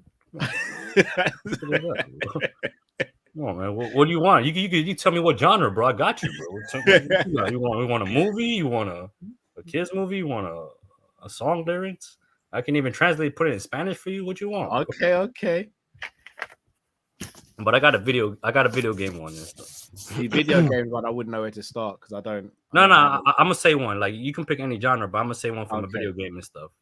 And now you're gonna tell me if it hits or not. All right. It's from it's a very famous game right now. It's called God of War. Yeah. Big game. So Kratos, this is kind of like the main character. He said, "Death can have me when it earns me." Bar, bro. Yeah, that's a bar. That's a bar. Yeah, Kratos is a nutter. He's a savage, bro. Yeah, he's a savage, bro, for real. But big up, bro. Yeah, I got it. I found the quote. I found it. My one's a little bit longer than maybe what. No, it's okay. It's okay, bro. Let me hear if it hits my soul and shit. I'll be like, shit. Cool. You know, I'm not even gonna say where it's from. I want to see if people know, and then obviously I'll say after. Should I like get off and stuff like that so that people can have like so I can take up time and shit like that? You can say it after. It's all fine. And then we'll do it after. But obviously we know you're in the chat anyway, so I'll look. We'll have the chat pick who won and stuff like that. But yeah, cool. Oh, I actually want to ask you another couple of questions. And stuff go for it, brother. All right. Who's your? Because I want to know if you have ball knowledge and stuff. So, who's your favorite Colombian player of all time? Oh, I'm Colombian and stuff. We don't have many and stuff because I know the nation's not that good. We got a few gems and stuff. And who would you say is your favorite South American center back of all time? Ooh. I'm gonna say mine just out front is Cordoba. You guys know Cordoba. Even Cordoba, yeah. Cordoba, bad boy. He brought us our only Copa America ever in our country's history in 2002. That was his goal. But let me get out of here so people can come on and stuff. So big up as always though, bro. Right. Big up. Remember love, man. Yeah, love G. Big up. Okay, all right. Do you want to go first with the quote, Dendrift, or do you want me to go first? Let's flip a coin. You got a coin? I ain't got a coin. I got a coin. I'll go first. All right, go on. So I have two, but I'll go with this one. Andy Dufresne, the man called through 500 yards, came out clean on the other end. Right, man, put the accent on as well. I'm trying to. Shawshank. Oh, there you go. All right. That for me hit me still. With man just looking up at the sky with the rain falling on him and all that. The other one was going to be a Thanos one, but people knew it was Shawshank straight away. Okay, cool. It's my one. Here we are again, bro. Just you and me. Same kind of moon, same kind of jungle. What film's that from? Hold on. Here comes the best bit.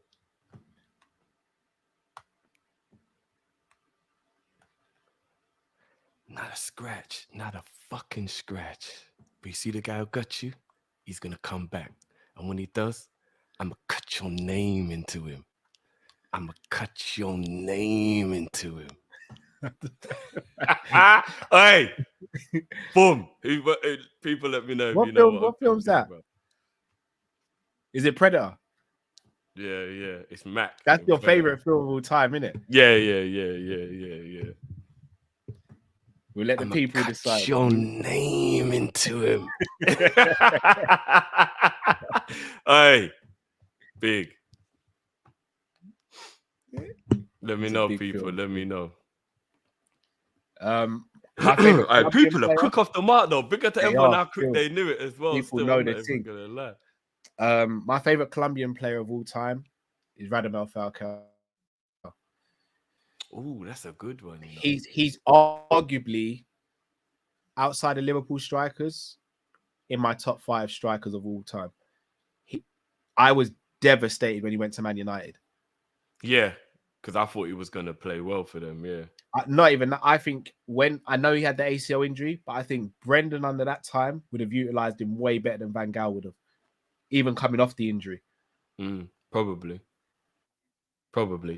My one's a little bit left field, and it was more about his personality than it was him as a player. Valderrama. I used to just like he was a G, bro. I'm not even gonna lie, he was a G, bro. Like it crazy. Yeah, it was the personality for me. Do you know what I mean? Like he was just like, Valder, and he was a good player as well. Don't get twisted, he was a good player as well. But Falcao's a shout though, because I love Falcao. But Falcao I'll say Valderrama. Peak Falcao. Wow, peak Falcao was destruction. Yeah. It was different. I'd arguably say peak Falcao might be better than Aguero. I'm gonna let the people chew you out for that. Peak Falcao might be better than Aguero. Peak Falcao better than peak Aguero. I don't know. He was a beast though. Yeah, I remember when he scored the goal in the Nou Camp when he just took the ball and just drove through the middle and just dinked it over Valdez. I was like, remember when he moved up Chelsea in the Super Cup as well? Bruv, Atletico Madrid Falcao was, bruv. It was Porto Falcao was a problem. Yeah, it was different sauce, bruv. Bruv, you know what? Even the Monaco Falcao when they won the league, bruv, and that was him after the injury, bruv. He helped Mbappe a lot that season. Didn't he chip C? Didn't he chip? Was it Bravo in goal at that time? No, it was Caballero. Was it? Yeah, bro. Nah, bro.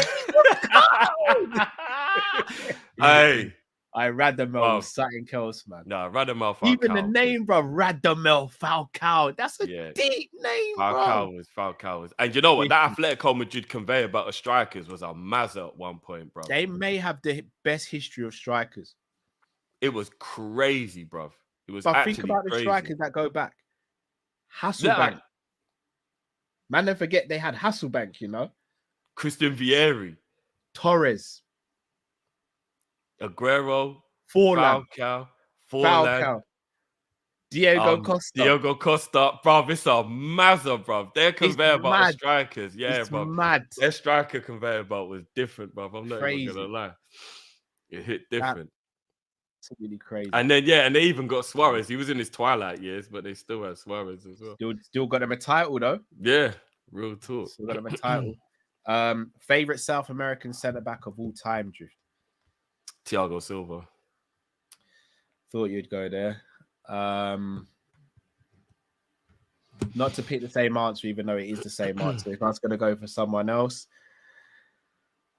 Well, you can go for Thiago. It doesn't. No, Thiago is mine, but I liked Ayala a lot as well. Big. You know what? Walter Samuel. Bad boy. G. Bad boy. G. Oh, they had David Villa as well. Atletico had David Villa as well. Oh, yeah. How the hell did we forget about that? Lucio. Yeah. Lucio was doing Matip before Matip, you Bruv, know. there's a couple, bruv, because like like Aldair and them man there, bruv. Like, Yes. bruv, there's been a few still. Yeah, There's been a some few. ballers. Lucio was a He was. boy. Oh, I remember when he moved up days. Liverpool, bruv. Yeah, I remember that too. When I bruv. saw the centre back doing the madness, I was like, what's he doing? What's he doing? What's he doing? Lucio was like Matip on steroids, bruv. Yeah, Godin, bruv. Yeah, Godin's a bad boy. So underrated. He's a bad boy. So underrated. So underrated. He was one of those shit houses centre backs though. So I think he didn't have like Lucio and these guys were saying that they were good on the ball and they were good defenders. Yeah. But Godin was just like your like shit houser, like you ain't getting past me kind of. But he was a bad boy. He could play. Godin could play. So I just think he just channeled everything that Simeone wanted, innit? Yeah. That's true.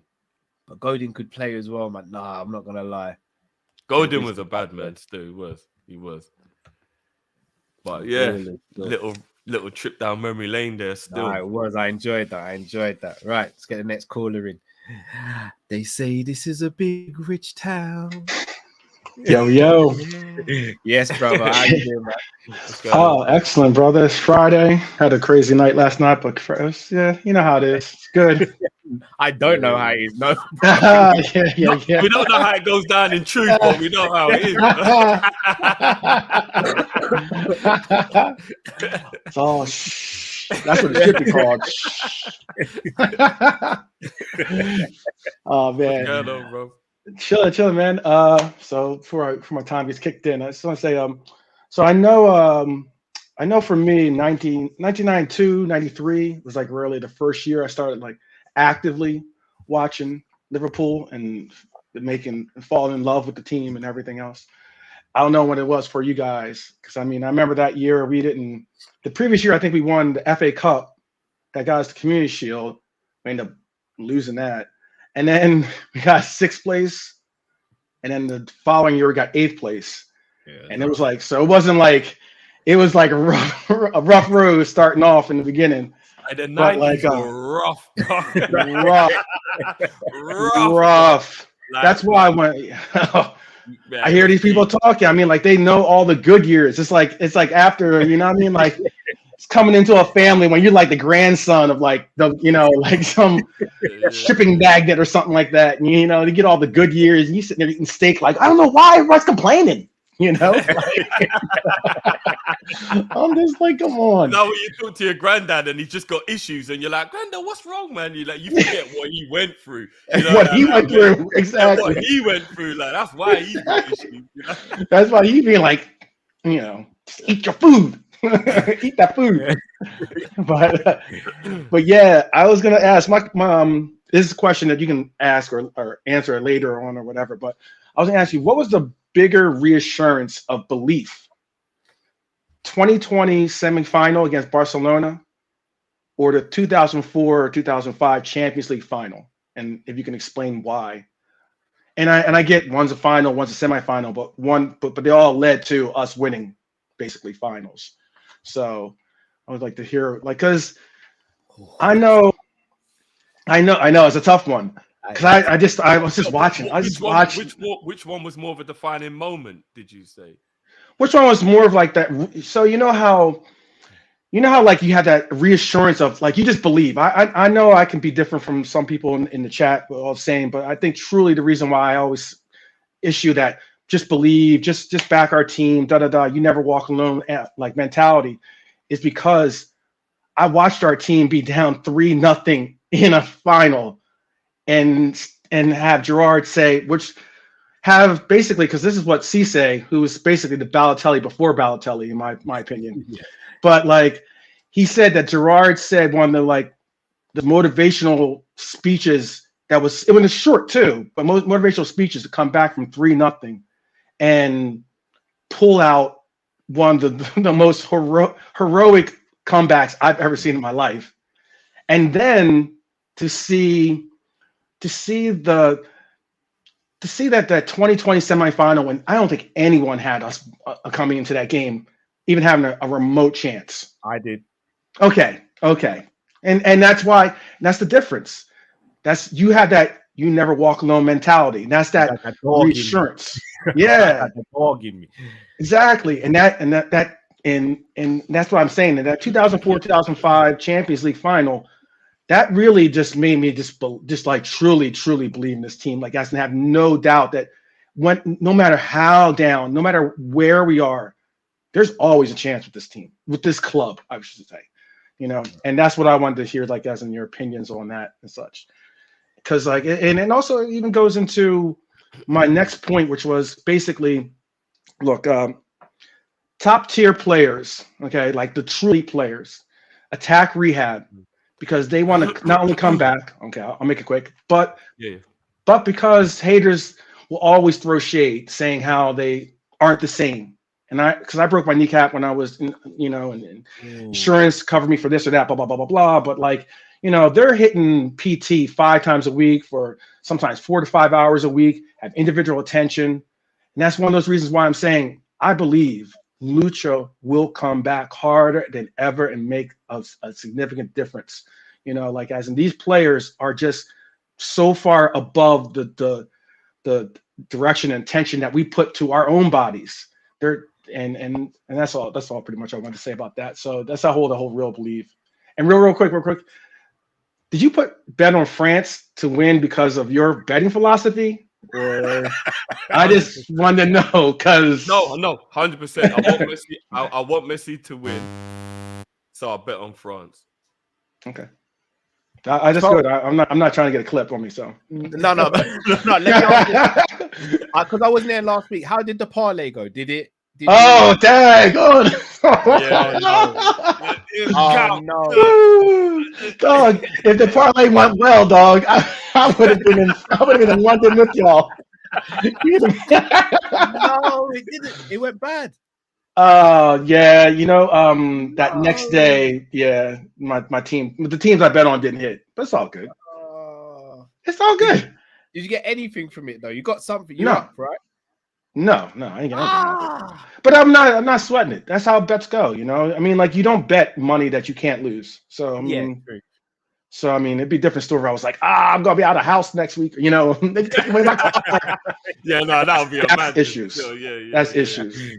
Yeah. But yeah, please do elaborate on that feeling, because I really think that reassurance of belief is something that we as OGs need to pass on to these YGs, so that they understand that feeling and continue to have it surge in our fan base, so that we never lose it. That's how I see it. And much love to the chat. And bless you, bro. Love as always, bro. Big up, man. Big up yourself.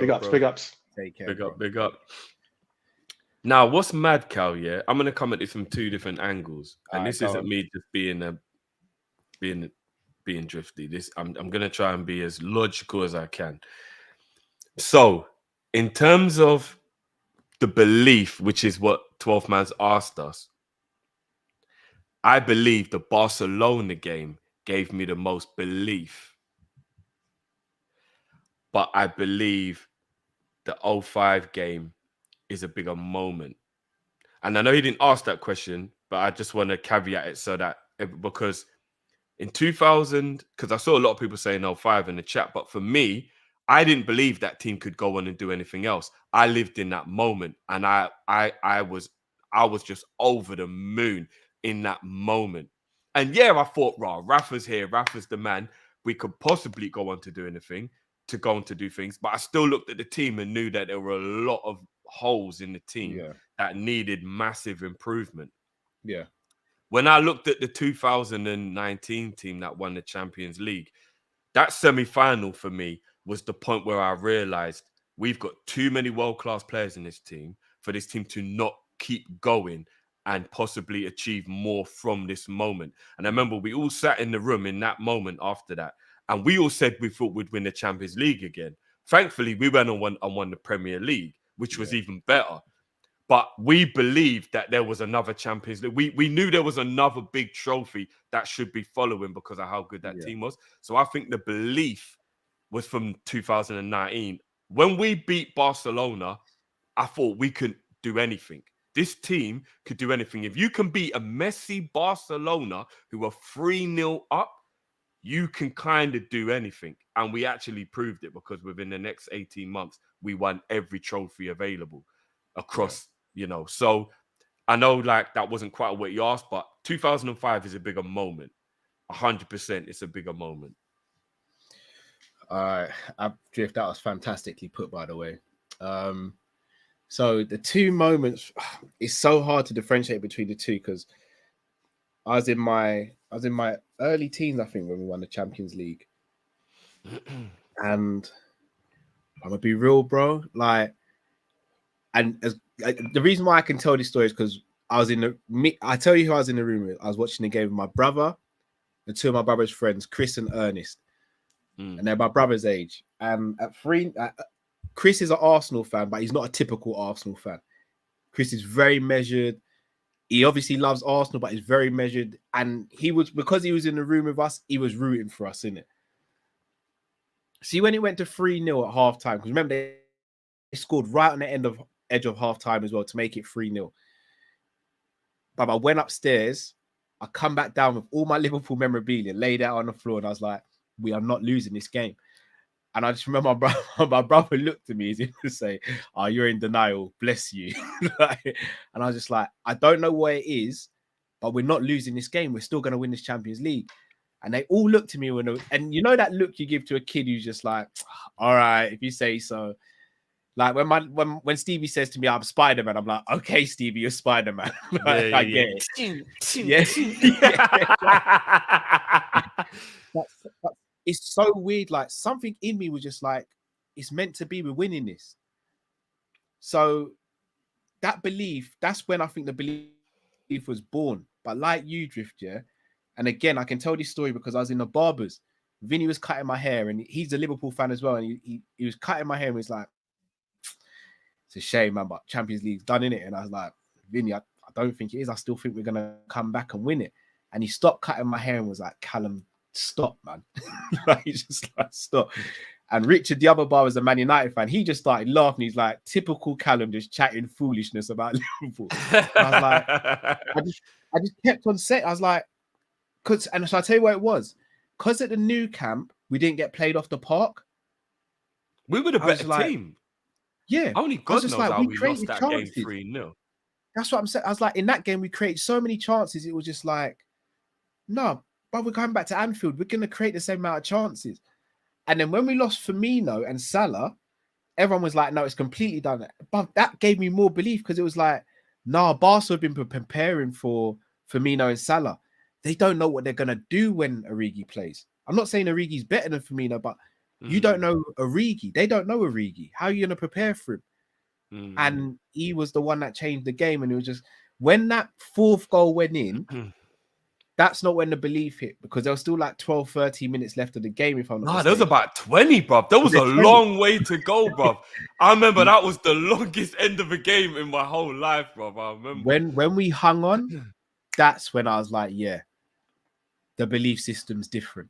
And so I tell you why I think, to give my answer, why that one's slightly more, because that got Klopp over the hurdle, in my opinion, as well.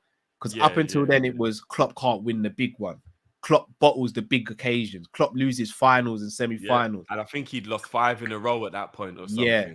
That for me was the one where it was like, yeah, Klopp is back. Liverpool's back. But 2005, I'll never forget that day. Yeah, I was a complete opposite in both scenarios to you. So that halftime, I switched the telly off. Did you? You didn't watch the second half? No. I switched the telly off, and I had 2 brethren here. Obviously, I won't say their name. I won't out them. They're Arsenal fans and my brother, and we're all watching the game together.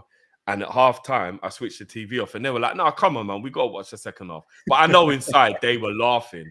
Yeah. And then my brother went upstairs to his room, and they were like, "Are you not going to put the second half on?" I was like, "You man, just go home, man." And then you're going to kick them out the yard, Drew. And then they came out the front room, and then they went upstairs, and they went in my brother's room, and they were like, "Yeah, your brother ain't putting the second half on." And I weren't gonna put the second half on, but I was vexed, bro. Oh my days, bro. I was so vexed. But you know, like, I'm a fiend in it. I'm a Liverpool fiend. So when I heard the crowd that the second half has started, like I couldn't help it. I just put the telly and I thought, fuck this, man. No, sorry, and Breezy was there. How can I forget Breezy was there? Big up Breezy. But Breezy never went upstairs and he was like, come, man, but like above. And I think he just got the remote and put the telly back on. Yeah, you can't fight Breezy. There's a big unit. Yeah. And then like I just sat there like bro, why? But why you want to put me through this, bro? Like we're done, bro. Like we're done, man. Like 3-0 to one of the best teams that's ever existed. Like this is gonna be embarrassing, bro. Like we're actually gonna. I'm gonna have the shirt on. I'm gonna have to take this top off. I can't go out on road after this and all that. And then that 6 minutes of absolute madness, bro. When we like this, is what I'm saying. Like I understand, like my strength comes from nowhere because I picked Breezy up above my head. I bullshit you not. When Alonso scored that penalty, and he's what? 15 Breezy, bro. I picked him up, bro. You're lucky you didn't do your backing, bro. Bro, I mean, I was stronger back then. I was a youth, innit? But like, bro, like, what's Breezy like? 15 stone, 15, 16 stone, something like that. Bro, I picked him up, bro, above my, bro. We was going mad. And do you know what? To their credit, the Arsenal boys were celebrating as well. Like they just couldn't believe what a spectacle was happening. Like they weren't even hating. They were like, do you know what I mean? They were happy as well. So. Yeah, I was a total opposite you at halftime, bro. You're. I'm gonna let the people in. You're a very different person when Liverpool lose, bro. Like, do you know what it was? It was the game against Atletico when they won 3-2 at Anfield. And bro, I'll never forget the death stare you gave me while shouting at me to the side of my face, bro. And I was like, Rise. Is Drift gonna fight me, bro? All I'm thinking to myself is I'm gonna have to take Drifty to the ground and just hold him and hope that he don't get. I'm just gonna have to hope I can just keep him in guard or something. But I just remember you just being like, "You see what I mean? It's done. We're done. Are you looking?" I was like, but I just remember looking at the ground. I wouldn't even look at the telly, but I was just looking at the ground. I was like, raw. I was like, Judy's gonna punch me up in it, but I ain't even done nothing wrong. Bro, you know, I would like to hope that I've actually mellowed myself out a bit in the last few years, but yeah, you ain't, bro. We just ain't done a watch along together. You ain't mellowed down, bro. I'm not gonna like I don't even realize it's happening to me. Bro, when we beat Tottenham 2-1 in the 1920 season and Hendo got the first goal in the equalizer, you pushed me and Matt on the sofa, bro. We ran up to hug you to celebrate, bro, and you pushed us on the sofa.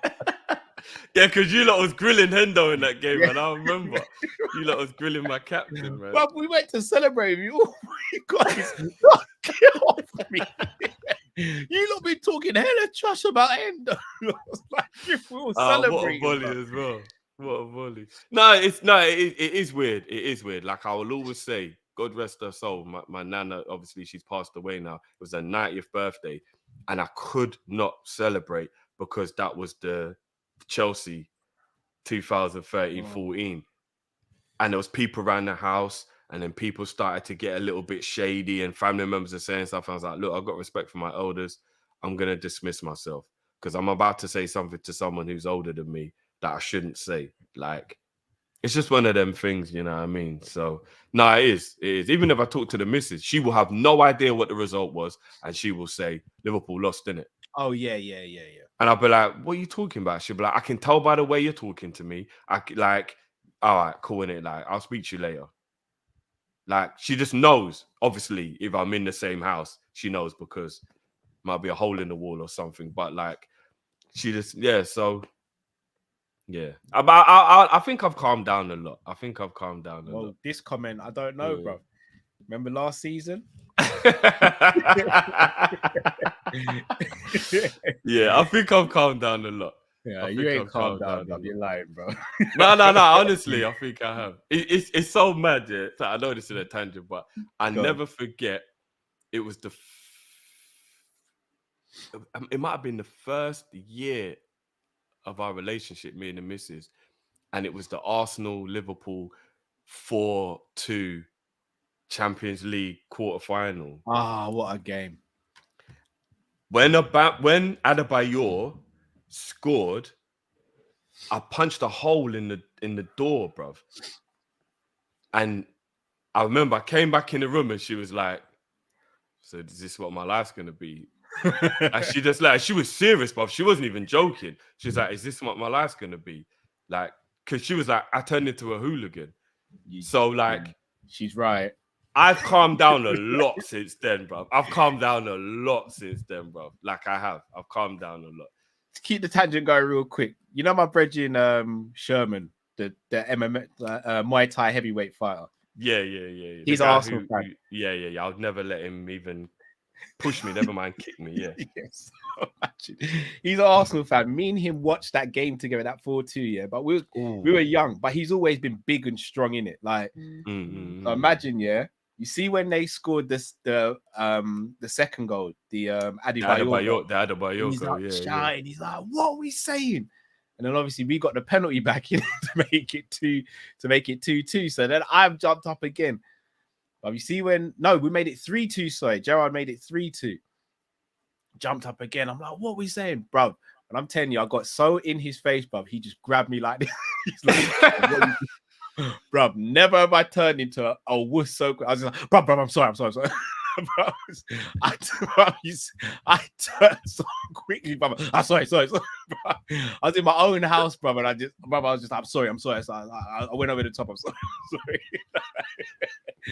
I thought I wasn't gonna see out the game, bro. I'm not gonna. You see when the fourth goal went in, I didn't even celebrate. I ran upstairs and celebrated in the bedroom, bro. No, a smart man learns from his last mistake, though, bro. Weighed me in, bro. It wouldn't even have been a close fight. It'd have weighed me in.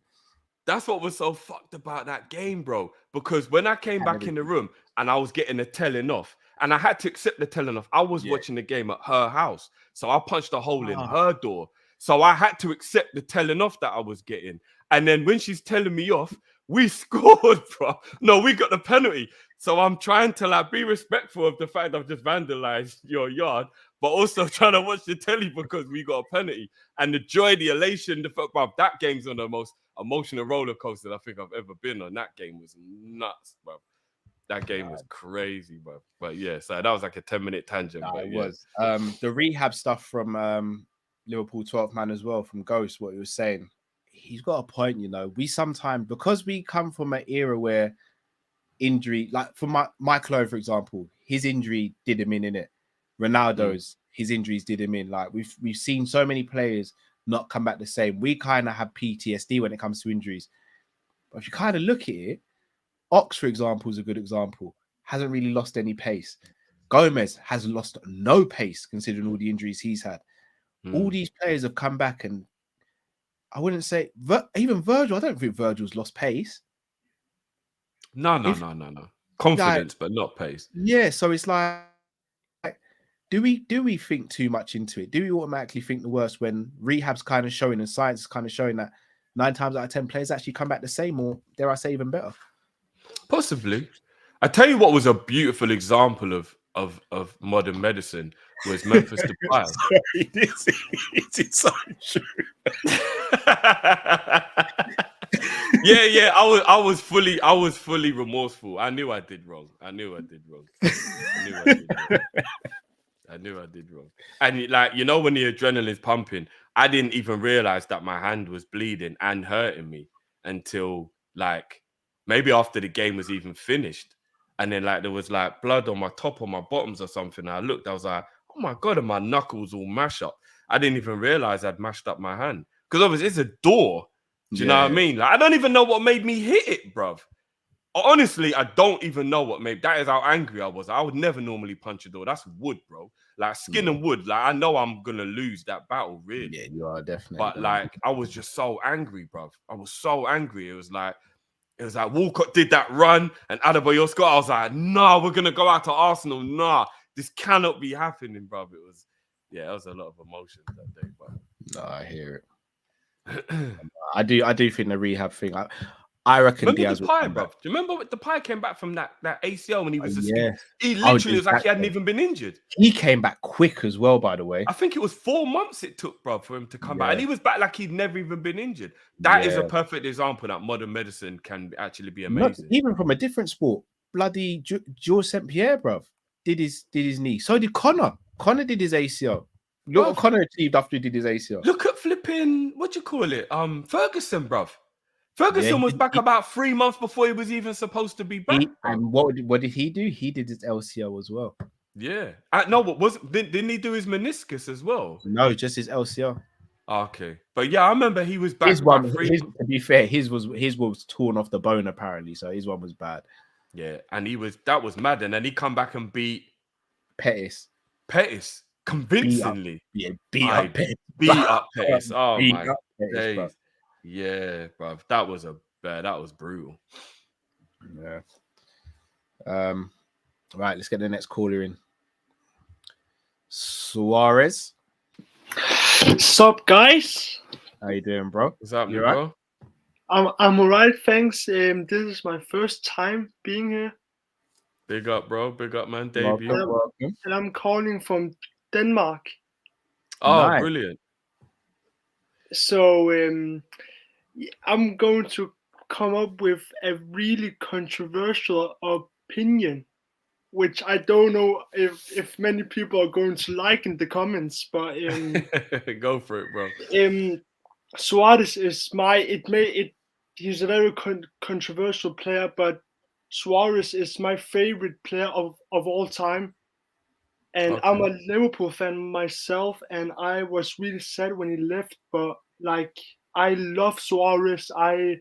It's just his personality and the way like he dies on the pitch, and he gives so much for a team, and he plays through injuries, and the amount of commitment he gave us in his last season when he knew he was going to leave, and he cried when we drew 3-3 to Crystal Palace, which like he knew he was going to leave in the summer, but yet he cried because like we meant so much to him and he wanted to win that title so badly. But my controversial opinion is that I think Prime Suarez is better than Prime CR7. Ooh. My reasoning for that is Suarez has never played in a team better than Cristiano. He's played in Liverpool where we were crap. He played in Atletico Madrid when Barca and Real Madrid were the better team, but he went there and won the league and became the top goal scorer. He went to Uruguay now and won his team the league. He scored over 100 goals at Ajax. He won the Golden Boot twice, while CR7 and Messi were in their prime. You know, winning the Golden Boot twice, while Messi is 30 and Cristiano is like 28 or 29. Like that's not normal to do, in my opinion. And I think CR7's prime lasted longer because he had more of a commitment to stay at the top level. But I still think if we talk about their prime, I believe Suarez's prime is better than CR7. But I respect CR7 because his prime lasted longer. Okay. So what's your name, brother? We didn't even catch your name. My name is Aya. Aya? Yes. Nice, man. And last question before I leave. Yeah, go on, bro. What's the game that Liverpool have lost that has hurt you the most? Like mine is when we lost in the Europa League in 2016. Okay. Like that was my first final as a Liverpool fan, and I remember crying after the game, and I couldn't watch a game after that. But Cool. Now we chop that out now, bro. But yeah, big up as well for your debut, man. Yeah, man. Hope to see you again, bro. Hope to see you again, man. Big up, bro. See you soon. Thank Big you, up, bro. man. See you Take care, soon, man. bro. Take care. You. Great questions, man. Yeah, they are. I mean, it wasn't one of them. Wasn't a question. It was a statement. Should we pile in on it, or should we just leave it as it is? I think we go. I think we do that second. I'm not gonna lie. The worst lost one. There's been a few. You know. Like, yeah. Which one's the worst? There's been a few. I'm not gonna lie. All right, I'll reel off a few for you. Yeah. Yeah, go on. You got the memory bank. Go on. Chelsea 2-0, 2014. Oh yeah. Oh, Man United FA Cup final 1996. Bro, you don't have to keep going. It's Chelsea 2014, bro. You don't have to keep going, bro. Oh my god. It ruined my nana's 90th birthday for me, bro. That's the worst. You don't even have to keep going. It's that, bro. I've never felt so down in my life. Shall I be honest with you? I know it's going to sound really bad. The Stoke 6-1 loss is my worst loss as a Liverpool fan. I was over it by that point, bro. No, brother. That was Gerrard's last game. Nah, no, but I knew everything was done. We'd been terrible all year. Like, Rift. Imagine Mane's last ever game. We got pumped 6-1 by a team that had no right to do that to us. Yeah, I'm not saying wasn't we got pumped by Real Madrid, you know. We got pumped by Stoke, bro. 6-1. No, I know. But I can understand why the players weren't up for it because there was nothing to play for. Brother, Gerrard's last. Do you know how much he'd given to the club, bro? No, I know. I get that from Gerrard's point of view. Drift.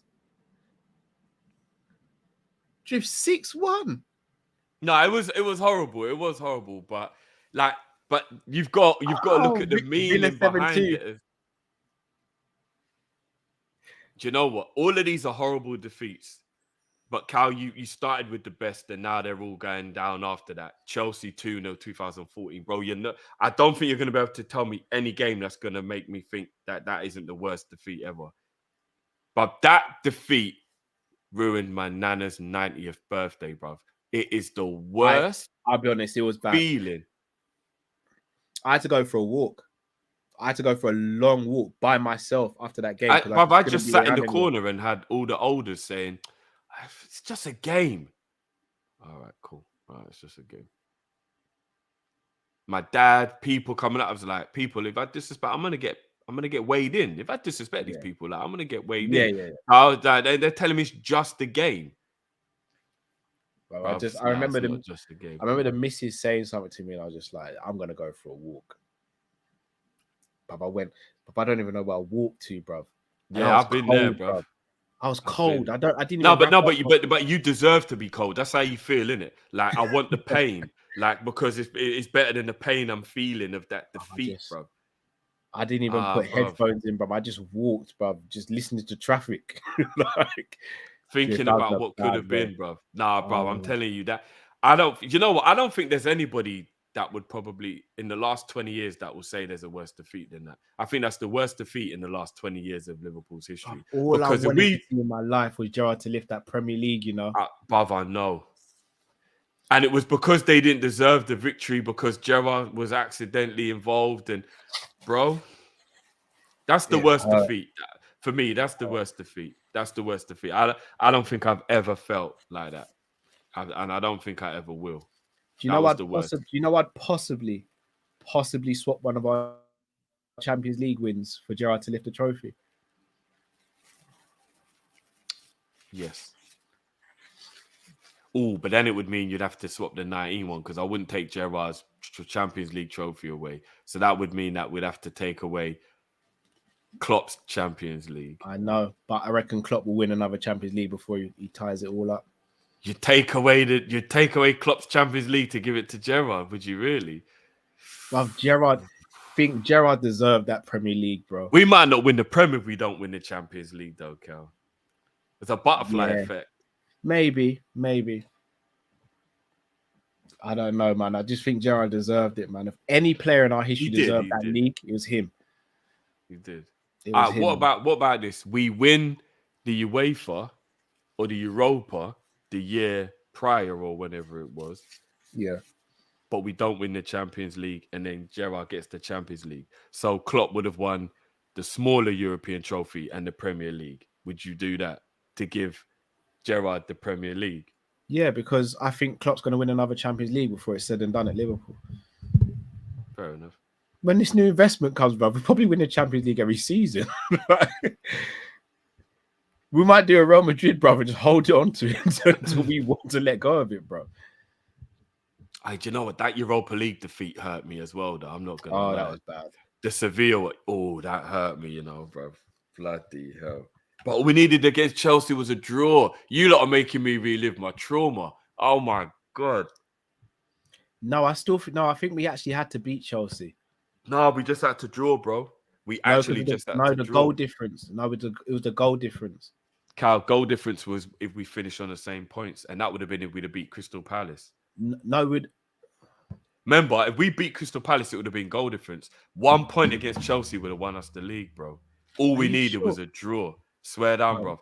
All we need. That was what made it worse, Cal. We didn't even need to win. We only needed a draw, bro. Because remember, that's why Istanbul happened. We was trying to get the goal difference up, and we just got complacent because we were like 8 goals behind City or something like that. Oh, yeah. Oh, yeah. Remember, that was what it was, bro. All we needed against Chelsea was a draw, bro. That's what made it even worse, bro. I'm looking at the table, bro. So if we had drawn with Chelsea, we'd have been on 85, and then if we'd beaten Palace, we would have been on 87. And we would 100% have beaten Palace if we didn't need goal difference. We just started chasing goals. We would have won it by a point. Oh, we would have won the league by a point. We would have won the league by a point, bro. I feel sick.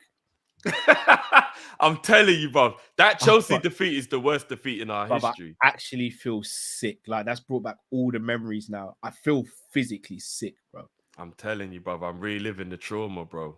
It's Friday. We're supposed to be happy now. Man, I feel sick, bro.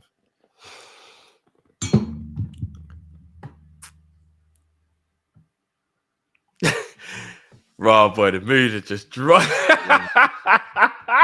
The mood, man. I think we could safely say that's the worst defeat ever, bro. Yeah. Look at the way we all feel, bro. I can see the people in the chat.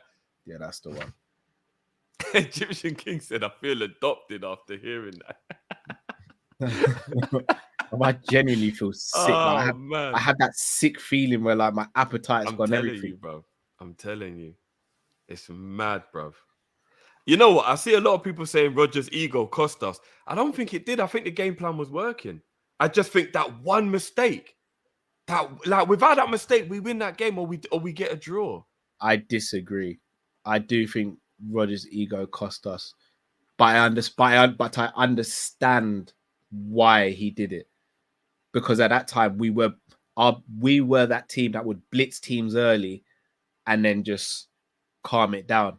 And not only that, bro, why play differently to what got us there? That was a weakened Chelsea team. But what I will say is he didn't adapt during the game. So when we saw Chelsea were doing their nonsense, we should have just been like, okay, cool. Let's not push it then, because we know what they're on. Let's just play measured and balanced. But we went into that game with no Hendo and no Sturridge as well, which back then was a big deal because our squad wasn't exactly. It was mainly Hendo. That day showed me why, even though Flanagan was excellent for most of that season, why we needed a left-footed left back, because we needed to be wide, and every time Flanagan got the ball, he knew he was having to cut back and cross the ball in. Now Sturridge missing was a big deal, bro. Because remember they just half. He played second. Yeah, half. But he wasn't even fit. He wasn't fit. Like, we rushed him back. You know what I mean? We needed Salah that season. That January, if we'd signed Salah, I think we go on to win the league. Yeah, and that was the year Chelsea stole Salah from us, weren't it? He played in that game. Anyway, let's get the next. Give me 1 sec to go toilet, bro. Give me 1 sec. Hold on. Quick, second one was prime CR7 or prime Suarez. Do you agree with the statement that I am? People are going to say it's because I don't like Ronaldo. Prime Suarez is. Should I say it? It's up to you. I disagree with you, by the way. It's up to you. 13-14, 14-15, 15-16 was Suarez's prime. At Barcelona, I think he got 66 goals in one calendar year during that period. And at Liverpool, he missed the first 5 games and still equaled the record of goals. If I'm not mistaken, no penalties either. No penalties. Based on the fact that I think Ronaldo isn't as much of a one-man team wrecking ball the way Suarez was. And he's a brilliant player, obviously. But Suarez could just grab the game by the scruff of the neck and just somehow win the game, no matter what it took. It was, and I'm talking about the catalogue of goals was just, look, you know what? I think it's one of those ones where whatever you say, the other person can't really say you're wrong. I think this is one of the ones where it has to be an agree to disagree. I think this has to be an agree to disagree. I think this will all go down to preference.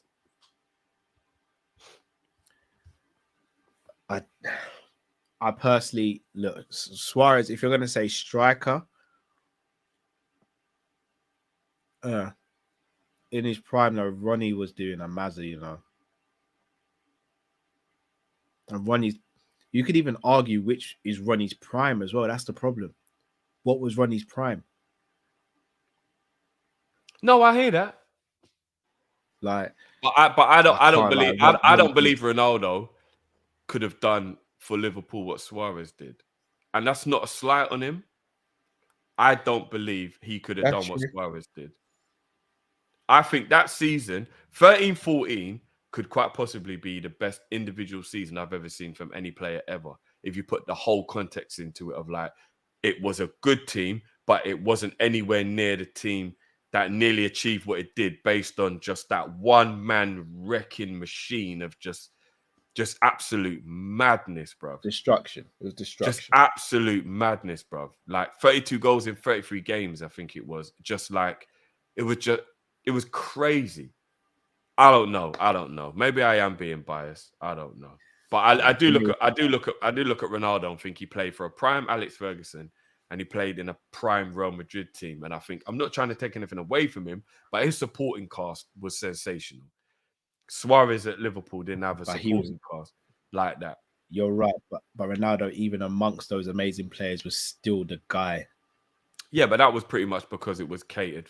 Like remember, Benzema sacrificed himself, Rooney sacrificed himself, Berbatov sacrificed. A lot of players around him gave up their glory to keep making sure that he got, and it was because he was good enough to do it. I'm not being shady. He was good enough to have like, right, let's build a team around him because he's that good. But at Liverpool, he wouldn't have had the players that were good enough to allow it to just be like, we just make everything about you kind of thing.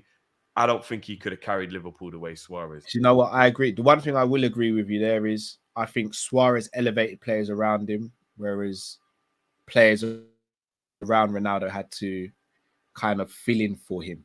Like, yeah, you look at Sturridge, for example, who's never enjoyed a season like the season he had next to Suarez. I'd arguably say Sterling at that age was the best he'd ever played when he was with Suarez. Like, Henderson as well, like, they all elevated themselves under Suarez. So, and when you go to Barcelona, when he went there, they were struggling until he moved centrally, and then him, Neymar, and Messi just became the best front three in the world.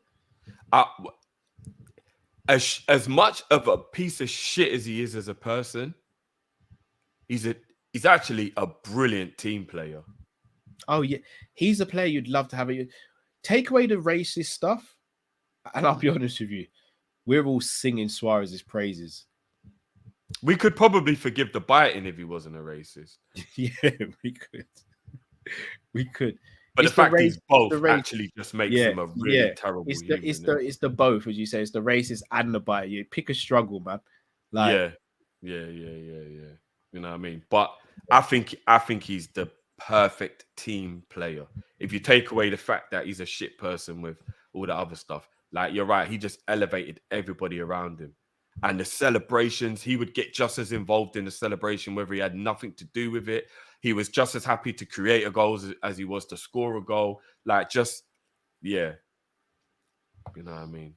And I hate the fact that he's a piece of shit because it means I can't enjoy how good he was. I don't like the guy at all. Do you know what I mean? It means I can't enjoy how good of a player he was because he was an idiot. Because as a player, like I said, when it's all said and done, Suarez sits at that table with Zidane, R9, all them lot. Suarez was an absolute monster of the game. Like, he just was. He can sit at the table with all those, man, but you know what I mean? Yeah. It's a shame. It's a shame. Yeah. Right. You give me one second, bro. Yeah. I'm going to read out some supers while you're doing that. Cool. All right. So, we read that one. Shout out to Dinesh. Shout out to Francisco, who's just become a member as well. Big up yourself, Francisco. H says, Doak is rapid. Finally, a youngster with some physicality from early. Yeah, he's a problem, man. It's a real problem, that kid. Chris says, happy Friday, lads. Always look forward to the Friday shows and to hear from the Kopish fam. I fear we might not bring anyone in January based off the PR. I still think we will. I don't know who it will be, and I don't know if it'll be the most exciting of signings, but I also still think the new owners will be coming. So I'm contradicting myself, but I think new owners are coming sooner rather than later. And if they do, then I think we get someone exciting in January.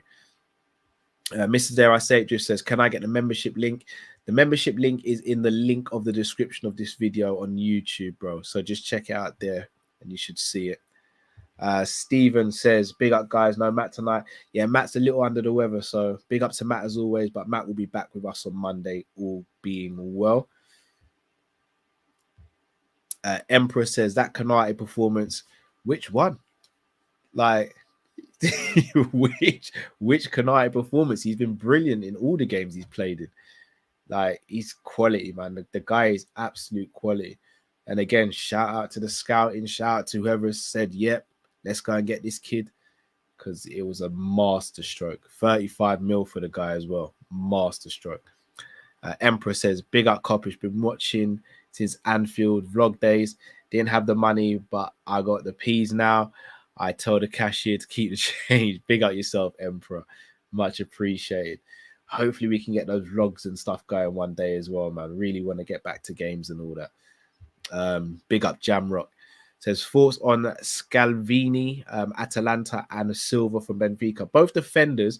I've heard of them, but I've not seen anything of them. So I'd be remiss if I started speaking on them. I don't know how they play. I'll be honest, I don't even know what the two guys look like. So I can't speak on it. But what I will do, Jamrock, because I'll have a little look, do a bit of research and come back to you on it. So keep this space open. M Shaq says, Real Madrid new kid Endrick is a serious boy. Yes, he is. He really is. He's got that. This deal feels very similar to the Vinicius one, where we might not see the best of Endrick for the next few years. But when he maybe hits 19, 20, 21, we really might see a player blossom there. Odegaard's another one. Remember, they went and got Odegaard really young. Real Madrid have got a smart strategy when it comes to this, because you're now seeing if Odegaard stayed at Real Madrid, he might be a player who gets more game time. Probably not a starter like he is for Arsenal, but he definitely plays. It might have made them not go out and get other midfielders as well, because he'd have developed at their pace and how they wanted him to play as well. Got to hand it to Real Madrid on that side. But again, if I'm not mistaken, the deal was like 72 mil. Again, money talks. The game's changing. You've got to match what the teams want. LFC Aaron says, evening, lads. I'd just like to wish you guys a Merry Christmas. Been watching you since the banter days. 3 genuinely great guys, and I wish you every success for the future. Much appreciated, Aaron. Very kind words and very appreciative of those words. Thank you so much. And Merry Christmas to you if we don't speak to you before then as well. M. Shaq says, if Gerrard/Rodgers manage England, can they win it? Gerrard not at this stage. And do you know what? Rodgers isn't a bad shout, you know. For all the stick I give Rodgers as a club manager and his ego and stuff, I actually think he'd get a tune out of that England team. I actually think Brendan Rodgers would get a tune out of that England team. I think he'd be doing a better job than what Gareth is doing. I really do. I think Rodgers knows how to coach teams. I actually think international football might potentially suit Rodgers better. But I don't see them ever giving Rodgers the England job. But I actually think Rodgers could do a bloody good job as England manager. I might be by myself on this one, so let me know in the comments what you guys think. But I think Rodgers could do a job. Big up to Shaq.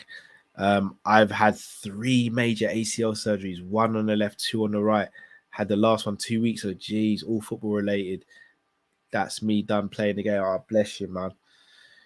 Oh, man. I don't know how you've gone through 3 surgeries, bro. Hope you're just recovering well, man. That's mad. That is mad. Oh, sorry to hear that, Shaq, man. Rest up. Do your rehab, man. And hopefully you come back stronger. Emperor says, favorite World Cup goal of all time. Michael versus Argentina. Dennis Bergkamp versus Argentina. I knew you were going to say that. The goal I celebrated the most, Ronaldo's goal against Germany. That's my second most celebrated goal. Well, but Owen's goal. Owen, Owen against Argentina. That goal was special. Oh, jeez. That was my favorite World Cup goal of all time. Another World Cup goal I thought was amazing was James Rodriguez goal where he takes it on the chest and does the volley. Quality that goal. was a big goal. Quality goal. Joe Cole's goal in the World Cup. Remember Joe Cole's goal in the World Cup? Goal. Trevor says, which TV show character do you hate the most? Oh.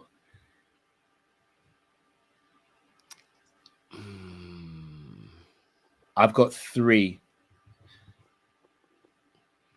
I've got Negan. I've got Omni-Man. And I've got Homelander. You hate Omni-Man? I kind of rated it still. He's a dickhead, but I rate it. Yeah. Omni-Man, Homelander as well. Yeah, Homelander's a dickhead as well, but I rate it. But Negan got me so angry, bro. Yeah. He got me so angry, bro. I don't even know. Negan, it might be Negan. No. Go back a couple seasons, bruv. What's his name? Not Herschel. No, the one who killed Herschel. Oh, spoiler alert. What was it? What was his name? The people in the chat. What was his name? His name was like there's something like Tariq from Powers of Shows. Oh yeah, no, there you go. There it is, bro. Boom.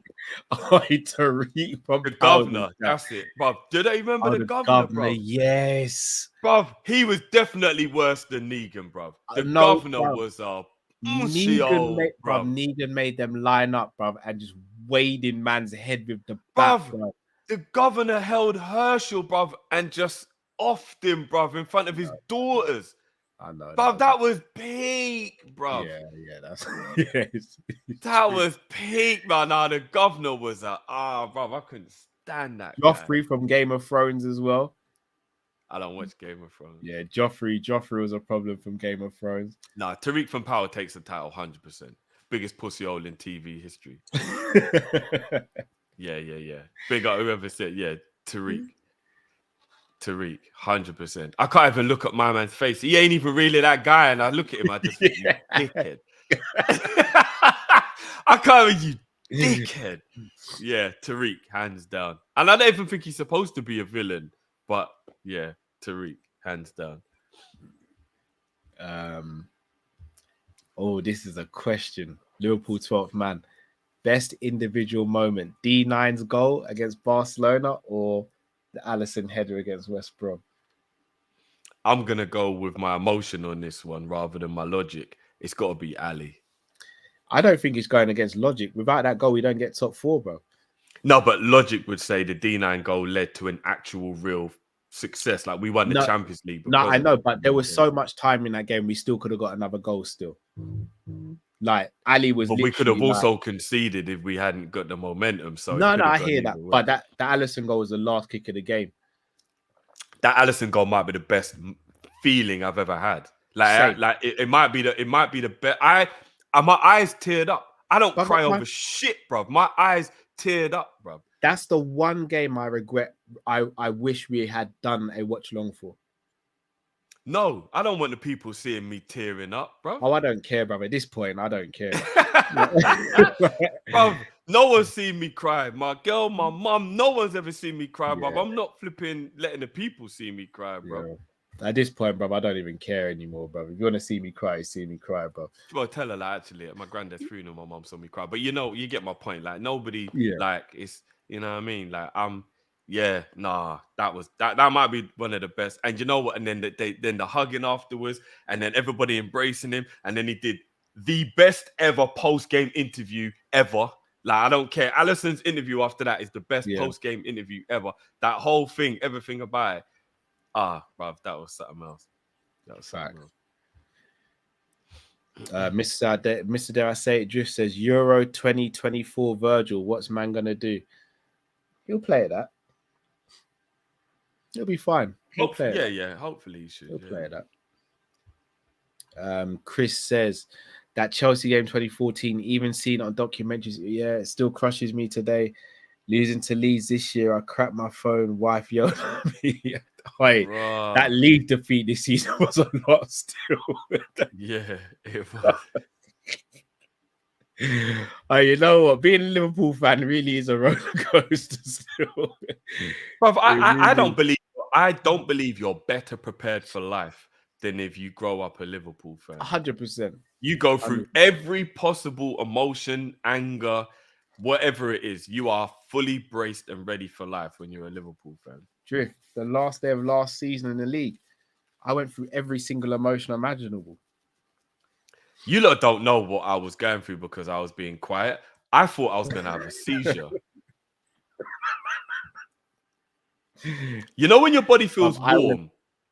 Yeah. And then you start to feel like you're not quite you, like an out-of-body experience. When Coutinho made it 2-0, yeah? Drift, I had my script written, bro. Bro, when Coutinho scored and made it 2-0, I don't know what was going on, bro. My body was like, bro, that day was fucking emotional, man. Oh, my days. And I still believe we would have won the league if we'd have scored before they equalized. I think if they heard the news coming in that we were beating Wolves, I think it might have been the negativity we needed to keep them down. But I think when they could hear the news that we weren't winning, they kept their positivity alive. And it helped in the end to get them over. If we'd have just blitzed Wolves that day, I think Aston Villa hold out for at least a draw and we win the league that day. I think Mings was in on it, but that's just my opinion still. Mings is just... but yeah, I don't want to get demonetized. Yeah, still. Right, let's get our next caller in. Bruno. I'm going to rip the Band-Aid off.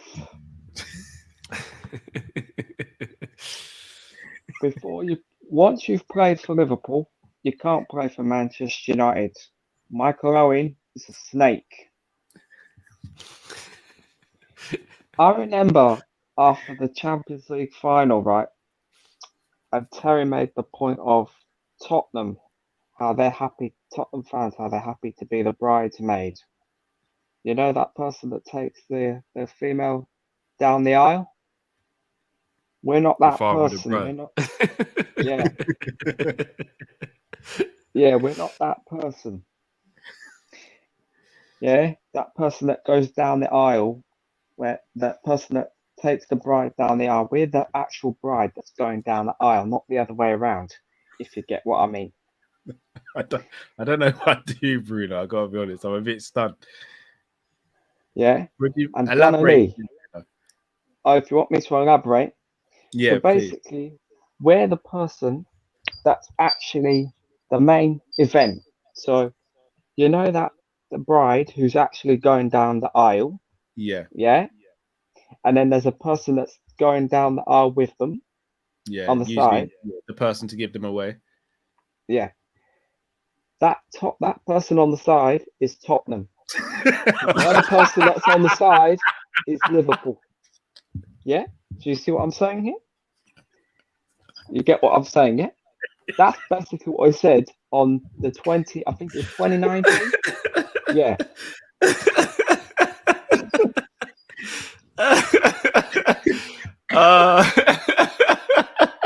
And my next point, I've heard what Gunnar Lee said. Well done. Good. You finally got the message. I'll let you guys compose yourselves. Tottenham has taken some slight unnecessary shots today, boys. No.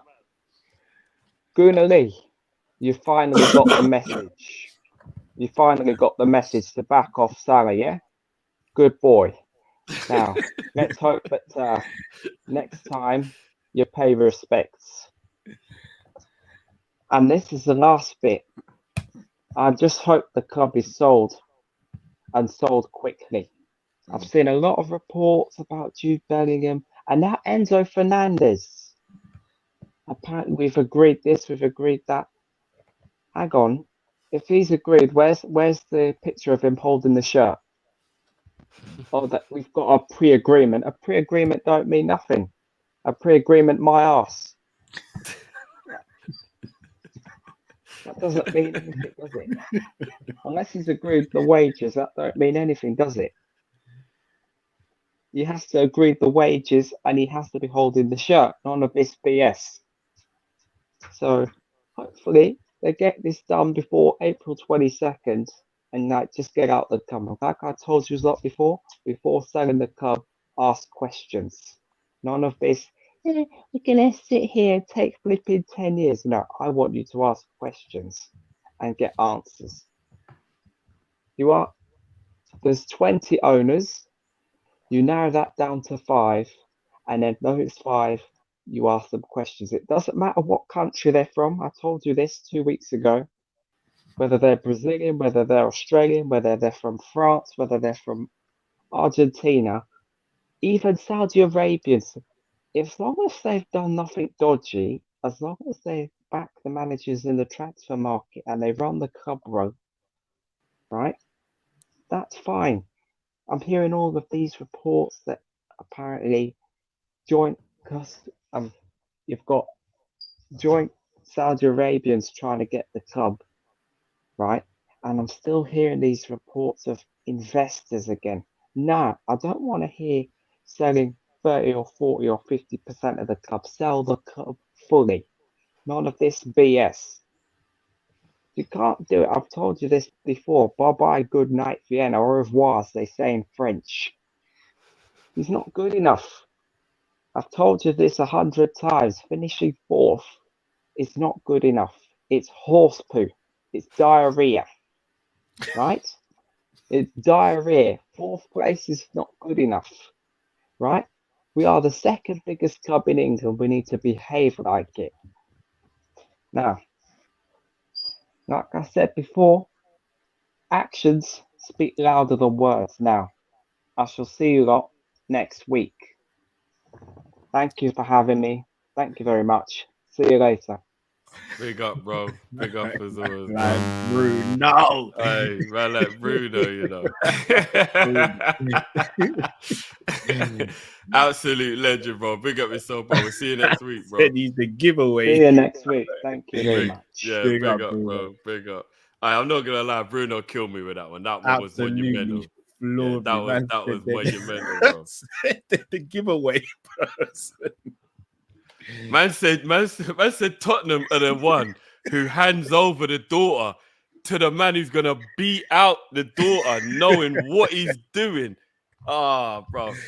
Bruno's a legend. Peak.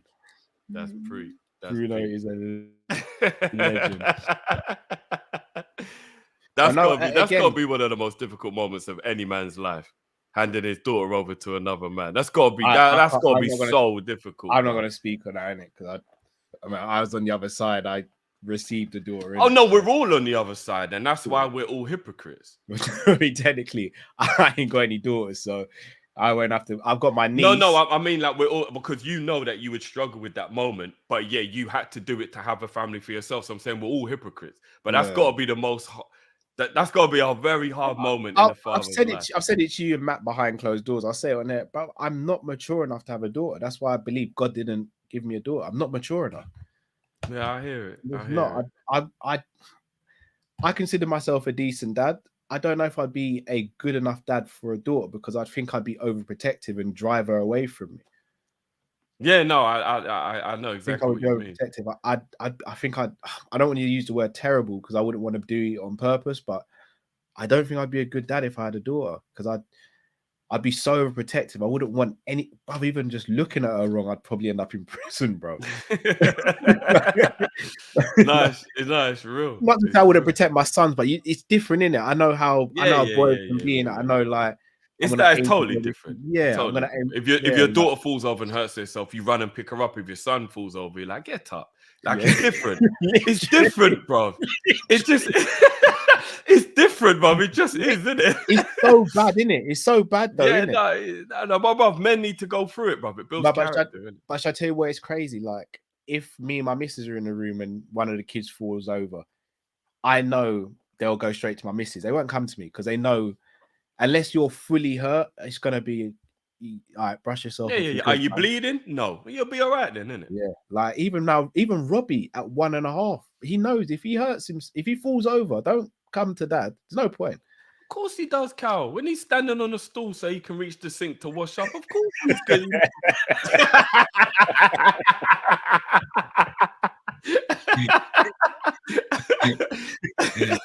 You know what caught me the other day? It's like, so obviously you know my setup here, and I can see into the front room in it while we're filming. Yeah. The other day, Steve must have been eating on the sofa. He knows he's not really meant to eat on the sofa in it, but I can't just constantly be in and out telling him to stop doing stuff. So he made a mess, bro. So he left the room, and I'm there looking through, thinking, what's he doing? Because he knows when my missus is putting Robbie down, he's not allowed to go upstairs because he'll distract Robbie and they'll start doing keep him awake. Yeah. Bro, as God be my witness, he went to the cupboard, got the Hoover, and cleaned up his mess with the Hoover, put the Hoover back, came into the conservatory, and whispered, "Daddy, I've cleaned out." Bro, I felt so proud of that kid. Bro, I've never told him to do that, but he just knows that. Bro, look, I rate it. I rate it. You are a different level. Like I rate it. No, I can't even there's a part of me that wants to hug Robbie and be like, look. Like in the end, you're gonna realize this was a good lesson. But right now, give me a hug, bro. Give me a hug, little man. Like I know. He's hard on you. He's hard on you. Nah, he's good, man. Like that is amazing. I'm not gonna lie, bro. That is amazing. Like even just little things. The kid's so helpful, man. Like such a blessing. Like, bro, if he sees me putting clothes in the washing machine, he'll run up and he'll be like, "I'll get this, I'll get that." He's so helpful, man. Godsend. I'm hoping Robbie goes on to do the same. Although I think Robbie will have a lot more pushback than Stevie does. Robbie already has. You already know what I say about Robbie.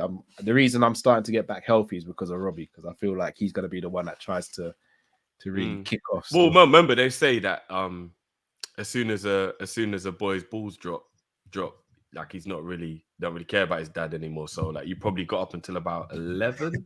I'll be real. They don't care for me. Like, they tolerate me, but they love my missus. Like, they look up to you, bro. I see the way Stevie looks at you. They tolerate me. But once their balls drop and their voice breaks, it's a bit like, Dad? He's like, "Eat it, bro." You know what I mean? It's kind of how it goes, isn't it? I'm not gonna lie. If I ever heard one of them say that, look, that's why they say it's better to have a daughter, because she will forever be a daddy's girl. It doesn't matter how old she gets, she'll always be a daddy's girl. But sons, they love their mums, man. It is what it is. Yeah. Jamrock says, thoughts on FIFA World Club Cup 2024 ESL. Feel us in, Jamrock. Hold on. Am I right in saying the next World Cup's in 3 years as well, as opposed to 4 years? Yeah, based on the fact that this World Cup was half a year later than it should have been. Remember, the Euros are in a year and a half. Because the World Cup was supposed to be in the summer, it's been pushed back. Like, everything's going to seem like a bit quicker now in comparison, if you get what I mean. 2025, not 2026. Oh, why would it be in 2025? I don't know. I thought they were getting rid of the Club World Cup as well. Didn't FIFA say they're getting rid of it? Not the Club World Cup, the actual World Cup, bruv. Yeah. But didn't they? No, because look, Jamal's talking about the Club World Cup. I'm saying, wasn't this meant to be cancelled as well? Didn't they say this season was the last time it was going to be? Apparently, like they were going to just like get rid of it. Apparently, I don't even know what they're doing, man. Remember, the Champions League's changing, Cal. Oh, sorry. It's the Club World Cup in 2025. Sorry, guys. That's 2 shows in a row I've had a mare. Man, I'm going to start using credibility on it. It wasn't me still. Guys, it wasn't Matt. It wasn't Drifty. It's solely me. Apologies. That's 2 in a row. I know. That's my second strike. So hold on. So what's happening with the Club World Cup in 25 and 24? I don't know. I just yeah, people. Yeah, sorry guys. Sorry, it's me. It's me. You and Matt are gonna have to hold a meeting and be like, so what? The European Super League. Hold on. I'm like Jammer. I'm actually fully confused here. I'm not. The Club World Cup's gonna be 32 teams. What? That's the same amount of teams that are in the Champions League. How was that even possible? 32 team tournament will go ahead making it like the World Cup. When is this going to happen? What? That is the dumbest thing I've ever heard in my life. So it's going to become the FA Cup almost. There's going to be like 7 rounds or something. But how? If it's 32 teams and then it's just straight knockout, which it must be, because there's no group stages in there. That means it's going to be a straight knockout thing. But that means it's 16 games then, or 15 games, or whatever, however many games. Well, no, it'll be 32 down to 16, then it'll be 16 down to 8. So it'll be like the Champions League then? Yeah, it'll be like the knockout stages of the champ, or like it'll be 6 games or 5. It will be the Champions League. There's 32 teams in it, bruv. You'll have 8 groups of 4. Then it'll go down to 16, round of 16, quarterfinals, semi-finals, and final. Oh my God, fucking hell, bro. The only way it's not like the Champions League is if the knockout stages aren't 2 legs. What are they doing, man? That's mad. There's a group stage for the World Club Cup. Bruv, why are there 32 teams in the World Club Cup anyway, bro? It should be the teams who have won their respective continental titles. Do you know what they're trying to do? They're trying to make more money.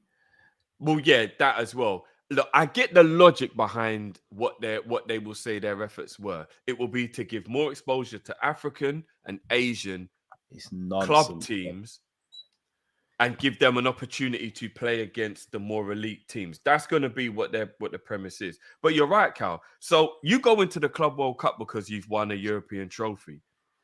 How do you go into the Club World Cup? Well, not just a European trophy, but you've won whatever your confederation's trophy is, right? What will be the what's the word I'm looking for? The whatever qualifies you for that.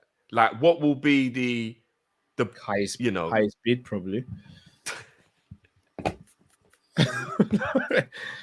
Highest bid, bro. What else is it going to be? I'm trying to figure out how you would actually. What would it be like? All the teams that made the quarterfinal of the Asian, the African, and the European tournaments. So, what would it be? I don't even. Yeah. When is this competition going to be played, bro? They're just trying to kill the players, man. This is getting stupid now. This is really getting stupid. When is it going to be played? It's beautiful the way it is. It's absolutely fine, bro. But Mr. Sinclair says, AKA fresh dollars. UEFA and FIFA receiving significant backing in battle to block the creation of an ESL. Confidence among potential LFC investors has improved. The club takeover dollars has also risen. It's moving. Yeah, do you know what? That ESL thing. Maybe we might have been wrong, you know. UEFA and FIFA did a brilliant job of turning us again. Look where they're doing. They're doing even worse. Shout out to Rod. I'm not gonna lie. Can we even be angry at the Super League idea when we see what UEFA are gonna be doing? Like, I don't like. All they're doing is running the players into the ground. Yeah. How do you fit an extra 8 games or 7 games or 6 games or whatever it will be? You don't. In it, how do you fit that in, bro? It's a Champions League on a Champions League. So that means you've got to play 2 Champions Leagues in 1 year. How are the players supposed to do that, bro? Ain't meant to make sense, Drift, because it's not sensible people making these decisions. Fucking, and then how are you supposed to win a domestic trophy? We couldn't even win the League Cup because we couldn't play the Club Championship and the League Cup at the same time. So that means you're not going to be able to ever win a domestic cup because you're going to have to put a dead team out for the FA Cup and a dead team out for the League Cup because all your main players will have to go to a tournament that effectively means more and is more commercially viable. What the fuck? I don't even understand that. Yeah, I'm confused. I'm confused, man. Big up to Rod says, confused. Bless up, guys. Football is coming like a joke thing. It's already there, bro. It's already there, Rods. It's ridiculous, man. I'm confused. Joseph says, reminder, we're playing Real Madrid soon. Confident? If we sign players in January, yes. Right now, no. It's not even soon, guys. It's in February. That's actually quite far away, to be honest. It's only about a month and a half, Drift, still. Or 2 months by the time we play them, to be fair. Trevor, what would happen if you swore at your parents? Death. I wouldn't be here now. Do you want a story? Yeah, always. I can't remember how old I was.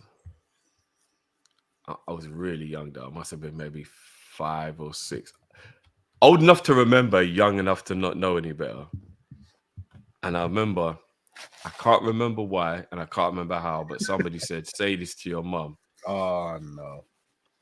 And the phrase was, Mum, where's my blood clot breakfast? Oh, no. No.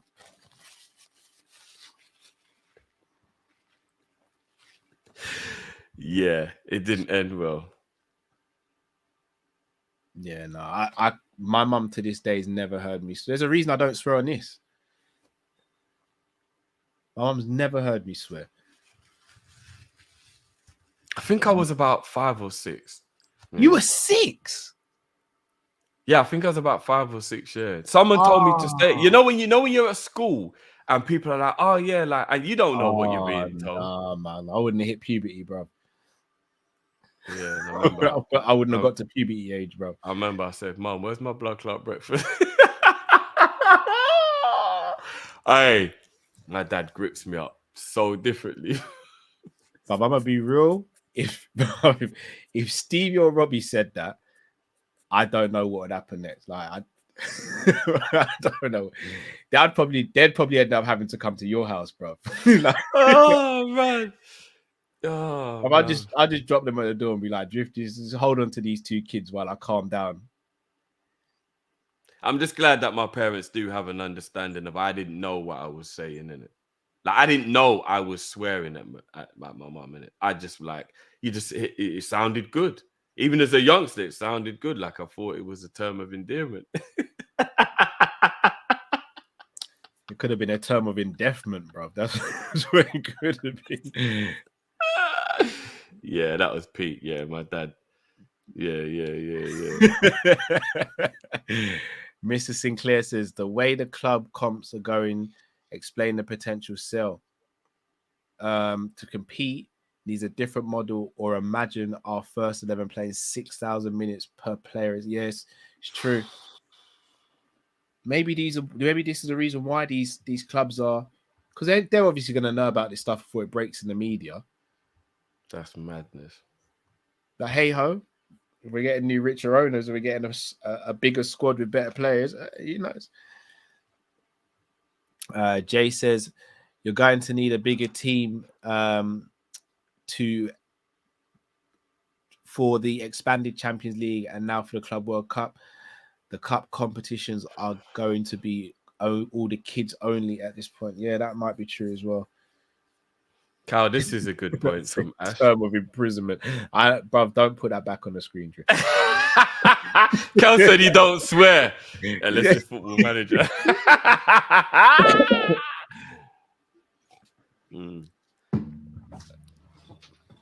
So I didn't even mean to bring up past trauma there. No, bruv, do you know what?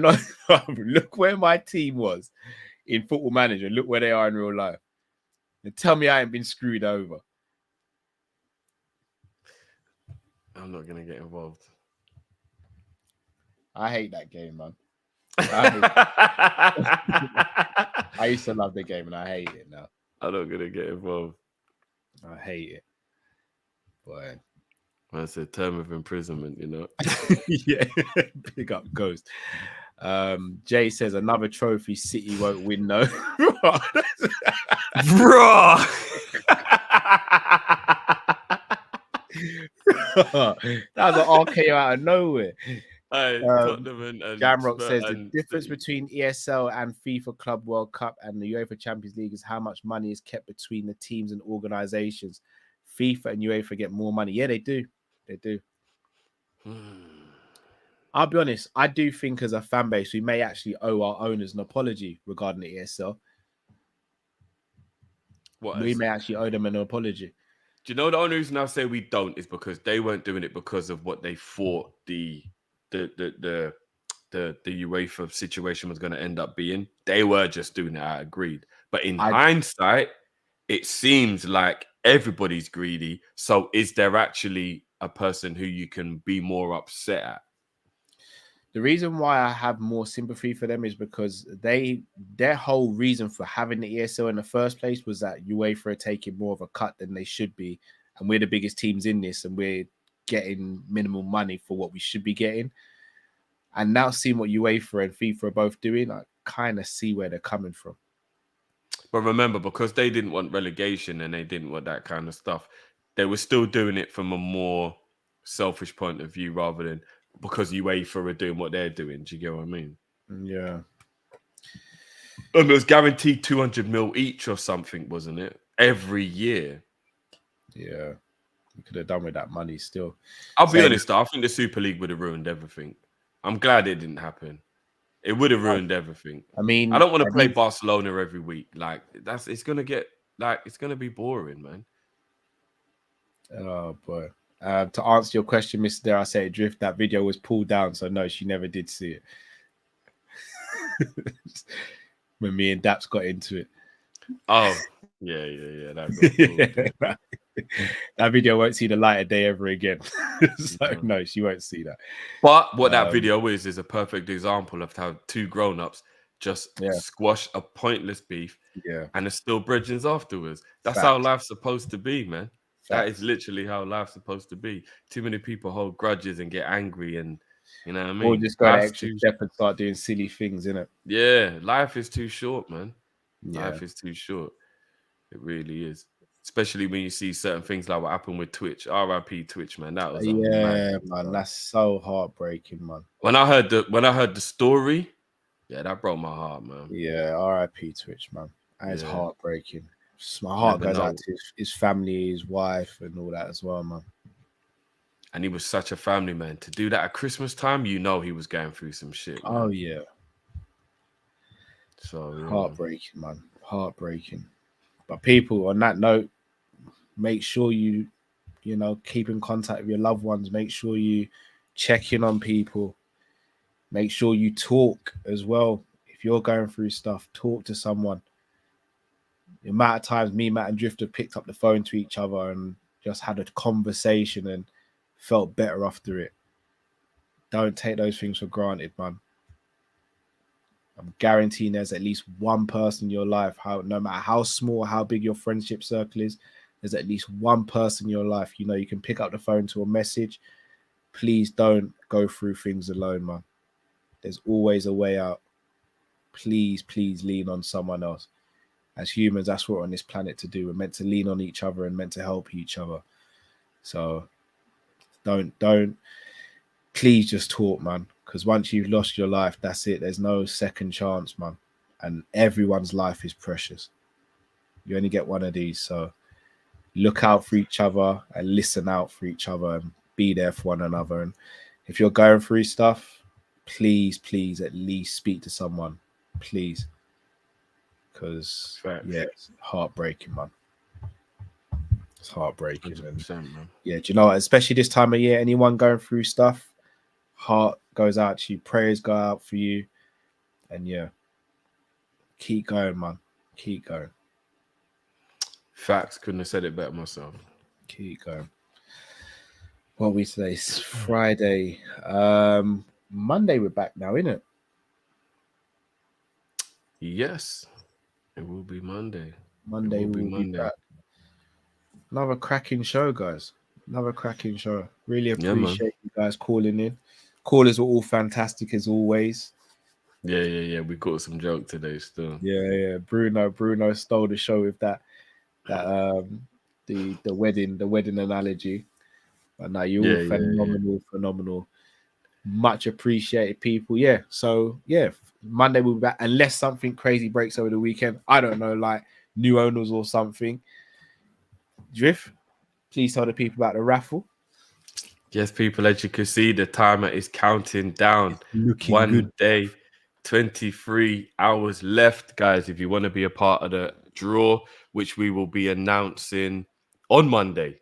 The winner will be getting announced on Monday, guys. You've got literally until Sunday evening to buy a ticket. Big up to everyone who's already bought tickets. Big up Imran, you know why. Big up your damn self, bro. Yeah, man. If you want a ticket to win a copy of Hendo's book and a piece of Kopish merch of your choice from the store link is in the description already, guys. Then make sure you get over and get your lottery ticket. Get your raffle ticket. We will be back before. Sorry, we won't be live before Monday, but we will be back with the World Cup recap, the final. Yes. Do you know what? Depends what kind of mood I'm in. I might even make it live. If that final is a fire final, you never know, innit? Who knows, bro? I might make it live and not even realize I'm live, bro. You know what I mean? And big up, and obviously big up Penguin as well. Yes, we're coming to the end of the really, really special collaboration we've had with them as well. The link to Hendo's book is also in the description, guys. Take you straight to Amazon where you can get the book. And it is a brilliant read. I've been speaking to a couple of people who've got the book as well, and they're actually really enjoying it. Like it's a brilliant read, man. If there's anybody that you can look at the way their life has gone and understand that you could maybe learn from it, it's our captain, best believe. And I think this World Cup should have reiterated just how good he is at everything, playing, captaincy, personality, all of it. Unbelievable. Nobody said Hendo should have started, and he was arguably one of England's best performers at this World Cup. So, you know what I mean? Big up our captain. Get over there. Check out the book, guys. Enter the raffle, as I said. And on that note as well, merch store. 'Tis the season to be jolly. Ba la la la la la la la la. Hello, lovely people. It is that time of year. We've got new merch out for Crimbo. What are you thinking? What do I get her? What do I get him for Christmas? Look no further, people. Christmas merch is out now. Now. We've got t-shirts. Look at that. Look at that. Who's on the t-shirt? Virgil, Thiago, my number 9, D9, Darwin Núñez. Sweatshirts too. Hello. If it's a little bit chilly, but if you want something even warmer, hoodies for men and women. For men and women. Hello. Not to mention, don't be a mug. Buy one. Buy one. Look at that. Crimbo's hair, people. Go and get yourself some Kopish merch. Not to mention all the other stuff we've got. All the belts. Pause. Hats. Woolly hats. Snapbacks. And baby stuff as well. Hoodies, t-shirts, and don't be a mug again. Get a mug. People, head over to our website now and go and get some Kopish merch.